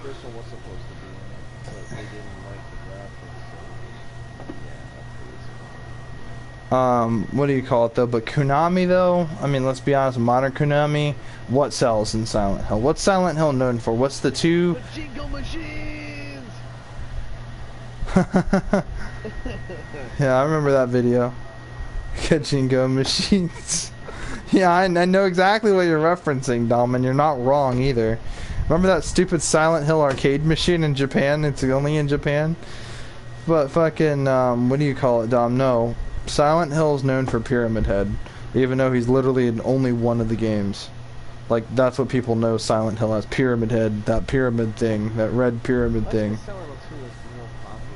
It is more popular.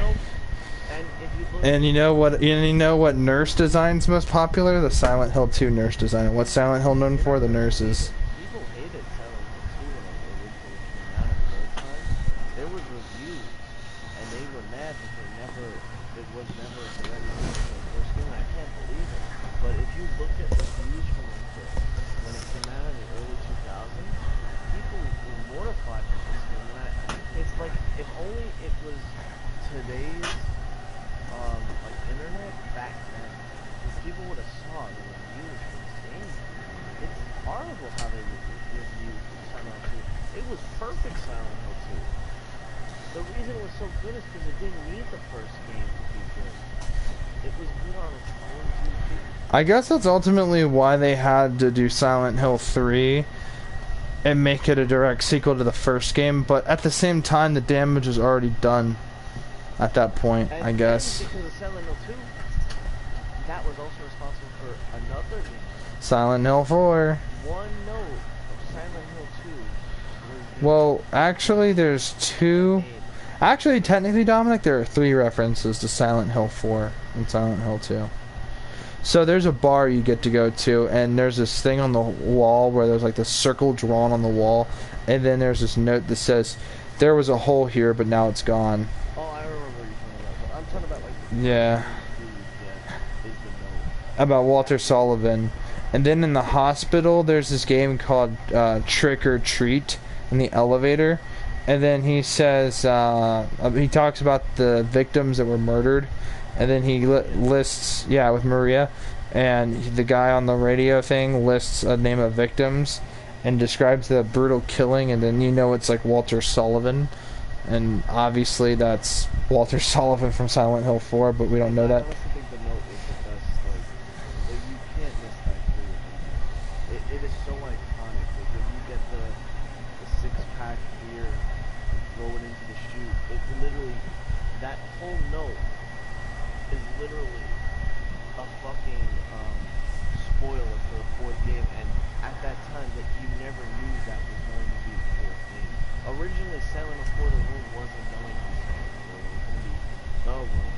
Then they felt like it was appropriate to make it a Silent Hill 2 Well, because it was inspired by Silent Hill 2. So I don't know. I've heard from many YouTubers that was just a myth, but I also see some truth to that. But at the same time, I don't know. I think it deserves a Silent Hill name. It really does. It was a good game, don't get me wrong. I just did not like the inventory system in it.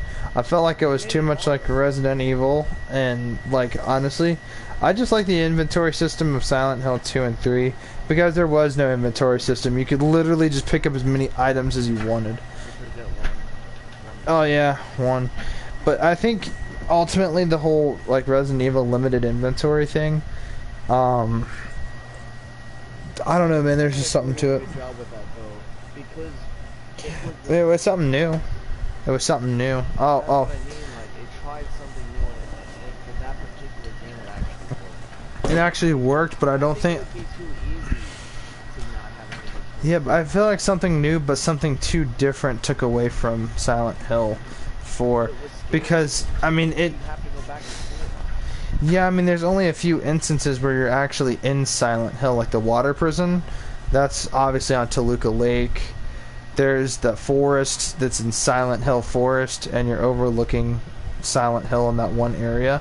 And it talks about Toluca Lake. That's what I like about it. And Toluca Lake, obviously, has a lot to do with Silent Hill 2. But What about the references? oh yeah, and also did you know? Did you know that the guy Frank, the what do you call him? The superintendent of the apartment building was actually James's father. Yep, and did you know that his dad is just as crazy as his son, apparently? And now we understand why his son took a wallet from the toilet seat with shit inside. Because his dad kept it in bulletin board inside his apartment building.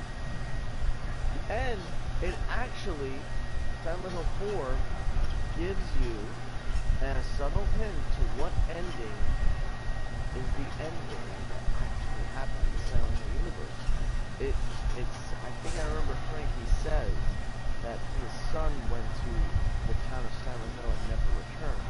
So there's only a couple of endings where James doesn't, or he could have went, or it could have been all the endings. Like, you could use your imagination. He could have went with Laura to a different place. Maybe he didn't want to raise Laura around his dad because his dad had it through screws loose, or he could have driven down the.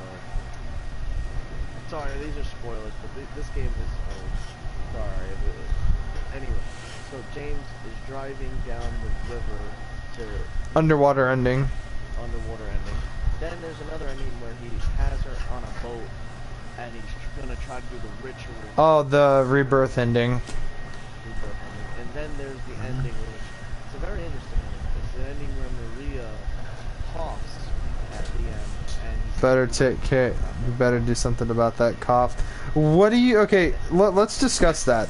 So, do you think he killed Maria in that ending, or do you think that? No, I think that she survives because they actually do something to help her cough. I'm trying to give a best case scenario, and I think that they actually have the family that they don't want to. Like Penny was supposed to have Maria. So here's the thing, right? Okay, so let me ask your opinion, because I've never really beaten Born from a Wish, or maybe I did a long time ago and I don't really remember all that much. I only did the lore. I didn't really care about the lore. No, I'm talking about, oh, I'm at Born from a Wish, my bad. I mean, lore ending. Born from a Wish, I don't really remember it all too much, but is Maria, let me ask you something, Dominic. Do you think Maria is a projection of James's subconscious from, like, do you think she was conjured up by the town? Or do you think that she's a real person? She's a real person. She is a real person. It's just, she looks like Mary to James, but to other people, she looks like a totally different person. Why do you think people thought she never wanted to go into the bowling alley to see Eddie because she wasn't real, but she is real. She's a real person. She didn't like... We see Maria through James's eyes. We never see Maria through other people's eyes, and that's because she doesn't look like Mary. Because if she looked like Mary, Laura wouldn't run away from her. Yes, that's what I'm saying. So she looks Okay. like another character, like a different person. So we saw her through Laura's eyes, let's say. She might be just some stripper, apparently, because she worked as a stripper at the Heaven's Night bar. Why do you think Laura never sees the monster? Because she's pure, she's innocent. But here's my whole thing, right? Isn't Silent Hill, like, abandoned, though, at that point in time? No, because... Or do you... 3, you see them as monsters? You see them as monsters. All of those are real people walking around. The reason Heather sees, like, hell is because she's in the other world. So in the I always thought it was like because she has like memories from Alyssa. Well, that too, but if I think about it, when I'm playing as James, the things he's killing are real people, but they're zombies to him, they're monsters to him, and Pyramid Head is the only fake thing. Okay. But here's my question though. Right? So some people suggest that in Silent Hill 3 Leonard only says that because he wants to fuck around with Heather's subconscious mind. I don't think he is though. I honestly think he meant that too. He doesn't lie. No, because he laughs about it. Yeah, but you know why he laughs? He's just psychotic. I think he was doing that because I really believe him when he says that. You see them as monsters because I don't think they really are monsters. I think they're real people. You know what I think? And that makes it even creepier. The thing behind that, what if they really are people? You know? I believe it. Like, I know there's certain things he lies about or tweaks the truth. But that is a truth that he said. That I believe is 100% true. I don't know. I think it's just... I think it's literally just a hint that the more enemies you kill, the shittier the ending you're gonna get. But the truth is, there's only one ending you can get in Silent Hill 3. So, well, I mean, yeah, but you have to do your New Game Plus to get the second ending. I don't think so. I think you could actually. No, There's an ending no. where you could, How? have to have it. You can get it to where she like turns on him and she becomes what Claudia wanted him to be. Yeah, I remember the ending, right, where she's like, prepare to die. I'm just playing with you. Yeah, that was the good ending, but I'm talking about the bad ending, like where she actually goes through with killing him. Like she actually has like her eyes change color, and Is it me? Is it here?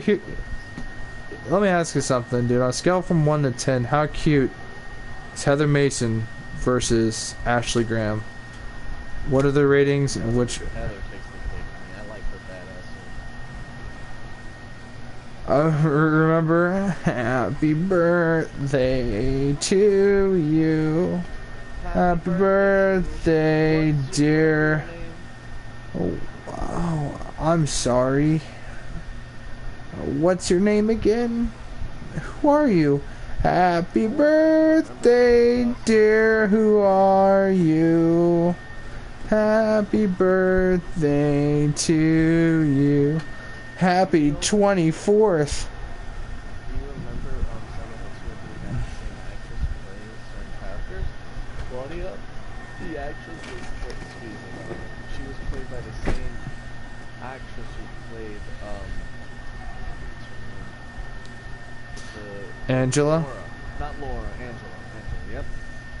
And you know that Angela, the reason why people think her actress was like it was weird for her to play was because she was. Are you afraid? She's only supposed to be 17, but the actress was like really old for an old. So she sounds older than what she's supposed to be. Angela's only 17 years old. No, she doesn't sound like it in the original. But the reason they picked her, like the directors picked her for that role, was because she was the only character that could change her emotion like quickly. When she says lines, you see how she's like from one. Yeah, and then she says, she's all scared, and then she asks James if he's afraid. Are you afraid? Remember how awful that line was delivered? I'm looking for my mama. No, but do you know that There are monsters all around this town, and all I could do is sit there and eat pizza. No, but do you know that Angela's actress didn't think that Guy Cheech, the guy who played James, was like he was right for the role until she did the scene with him where they're in the room and she has the knife in her hand. Yeah, and she's contemplating about killing herself. But I don't know what you're planning. The one line that he says, But there's always another way. But he says the one line that I think that she said that she took him seriously. I remember there was an interview with him and he talked about it. He said that he did one line really well. He's like, I'm not crazy. At least I don't think so. The way he like changes his emotions slightly when he says that, because he's starting to think that he is crazy a little bit, but he doesn't want to think he's crazy. You know, like how the guy did that line is when she took him seriously for that role. And I always thought that was interesting. So there were certain times where the actress didn't agree with the actor who was playing James, and then she finally kind of liked it. And I think she did fine for the role. I honestly think that I'm looking for, remember? 17-year-old, but Okay, when you meet her in the graveyard, she low-key sounds like a 17-year-old, but when you meet her in the bedroom, when she's gonna kill herself, and, she sounded like a I'm looking for my mama. And she sounds like a retard. yeah, but that's what I mean. That she doesn't. But she sounds old. Like it's not her fault. It's just the actress's voice. But I always assumed she was like the same age as James when I first played the game as a kid. I always thought she was like 19 or 20. 8 or 9 when or maybe I was like 6. I can't remember. I could have been 4 or can't remember correctly when I first played that game. But I was a kid, so I always thought she was as old as James. Because James looks like he's around his mid-30s, early 30s. So I always assumed she was the same age as him, but then the way she talks, it sounded like a kid. But some people sound like a kid and are really older, so I guess for Angela's role, it kind of works that way. Because she's supposed to sound dumb for a person at that age anyway. Like the way she was talking. Maybe she wasn't raised to be... Well, we know her, but yeah. Yeah, remember the that boss fight? I honestly think her boss fight, the way she sees that monster is different than how James sees it. James sees everything sexualized. That's why the nurses are sexualized. The reason people didn't like certain things about Homecoming was because the enemies were sexualized. But for what's the guy's name in Homecoming? Alex Shepard. His story has nothing to do with, you know, women troubles and his wife troubles. It's supposed to do with His brother. Yeah. So it shouldn't. The enemy should reflect that. You know what's really creepy though? Abandonment and loneliness and jealousy. Instead, it inflicts sexualized things, and for Alex, it doesn't make. Well, here's the thing though, right? But I still think it's a great game. Here's the thing though about that. The monsters in that game were just repeat monsters from Silent Hill 2. I mean. And Pyramid Head coming into the game is very. Okay, let me kind of express this. A lot of people think that Pyramid Head is a projection of James's subconscious, which is understandable when you look at the context of Silent Hill 2. But through the movie Silent Hill and through what's it called? Through the seeing it through Silent Hill Homecoming, we can assume that Pyramid Head is not just one being. It is like so you know how they have Voltiel or Voltiel in Silent Hill 3? You don't ever encounter him, but you just sort of see him in the background as like this monster that Heather sees. Yeah, so it's like, you know, the god that they worship. It's like Pyramid Head kind of works like a fallen angel of sorts in that sense of the god that they worship, as like a servant of sorts, a butcher. And because here's the thing, right? Remember back in the historical remember that historical society building that you go to the prison? Remember those pictures of Pyramid Head? Like, he's clearly been around for a long time. And some people...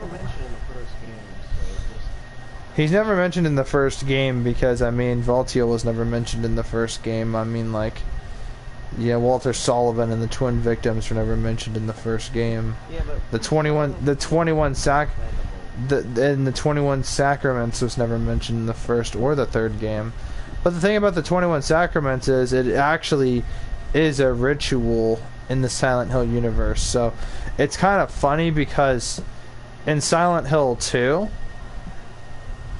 you know the white chasm, the oil you find in the apartments, and you know that black cup you can find? If you actually listen to the 21 Sacraments and the first sign, and God said, "Bring forth the black cup and the white oil," those are items you collect in Silent Hill 2, right? For the rebirth ending, right? The whole concept is he's going to actually do the 21 Sacraments. Like, he's going to do part of the ritual to resurrect Mary, just as Walter Sullivan wants to do the 21 Sacraments to resurrect his mother.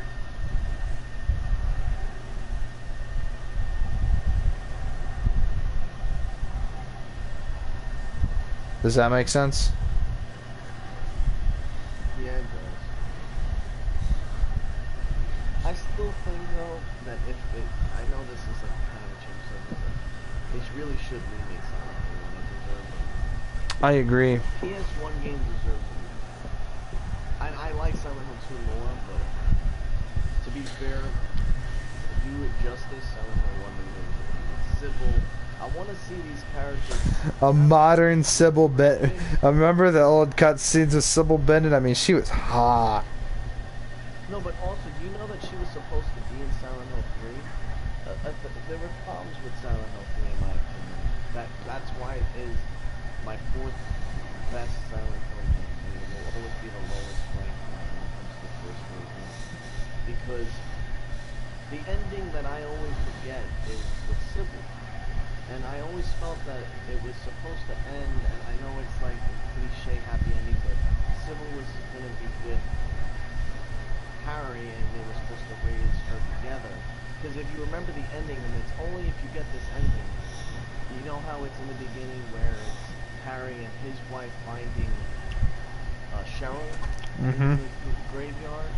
At the end, if you get a good ending with Sybil, they change Sybil instead of his wife, like they put Sybil there.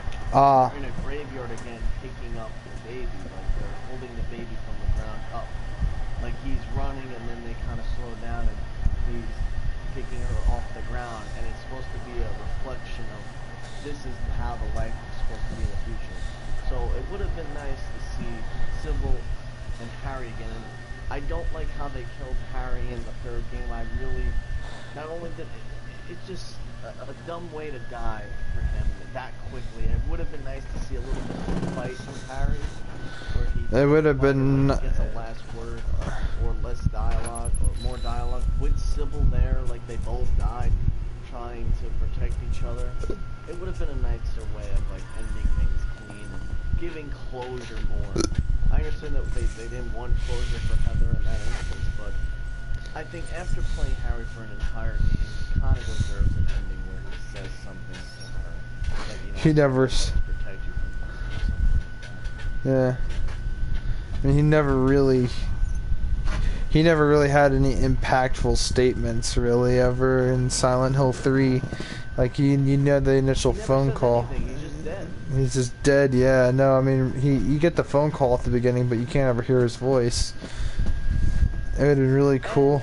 And if you look at the character model, it's like there's mods where you look at the character model. They didn't even try to give him a good character model. They basically just made his character model from the PS1 version and converted it into the PS2. Like they didn't even try to make his character model. So they didn't even As VGC reported earlier this year, a Silent Hill 2 remake is understood to be in active development. Sources suggest the game will be timed exclusive for PlayStation consoles alongside the PC. Images claiming to show Konami's Silent Hill 2 remake have appeared online. The project is understood to be in development for a medium dev blooper team. Images which have been widely circulated across social media mirrored as the I don't know how to pronounce that word, are reported from an internet pitch demo for a game according to noted insider Dusk Golem, which VGC's own sources have collaborated. So when I'm like looking at this and I'm like looking at these images, you can clearly see the blonde dude. They're actually a remake of the original Silent Hill is currently being made in Unreal Engine 5 by a group called Coldwood Games. And not only is it in development, but we have also been given a peek at 10 minutes of gameplay that focuses on Midwich Elementary School, a major building off the protagonist Harry Mason explores in the big Oh shit. They actually made it. Like, it's not real, it's not a real remake, but it's basically like a group of people, kind of like what they did with the RE2 remake, and if you remember what happened, the real remake happened because of those people, because Capcom saw that people were interested in the game still, and they delivered. Maybe Konami will, you know, hold off on the pachinko machines for a couple of minutes and do it. The pachinko machines. And they can Pachinko. Nano machines Who said? Okay, who said? Was that Nitro Rat that said that? Something like that. Nitro Rat is great, by the way. I like his evil within videos. Yeah, I want you to look at these. I think he did Silent Hill videos, right? Mostly. Every time you leave me alone. Oh my god, I can't, dude. Go to Instagram real quick and look at the recent screenshot I just sent you. That's what Silent Hill 2 Remake's gonna look like. Essentially, that's what Konami's plan is. Or at least blooper team or whatever. Alright, guys. Alright, guys, we're ending the stream, guys. So, see y'all.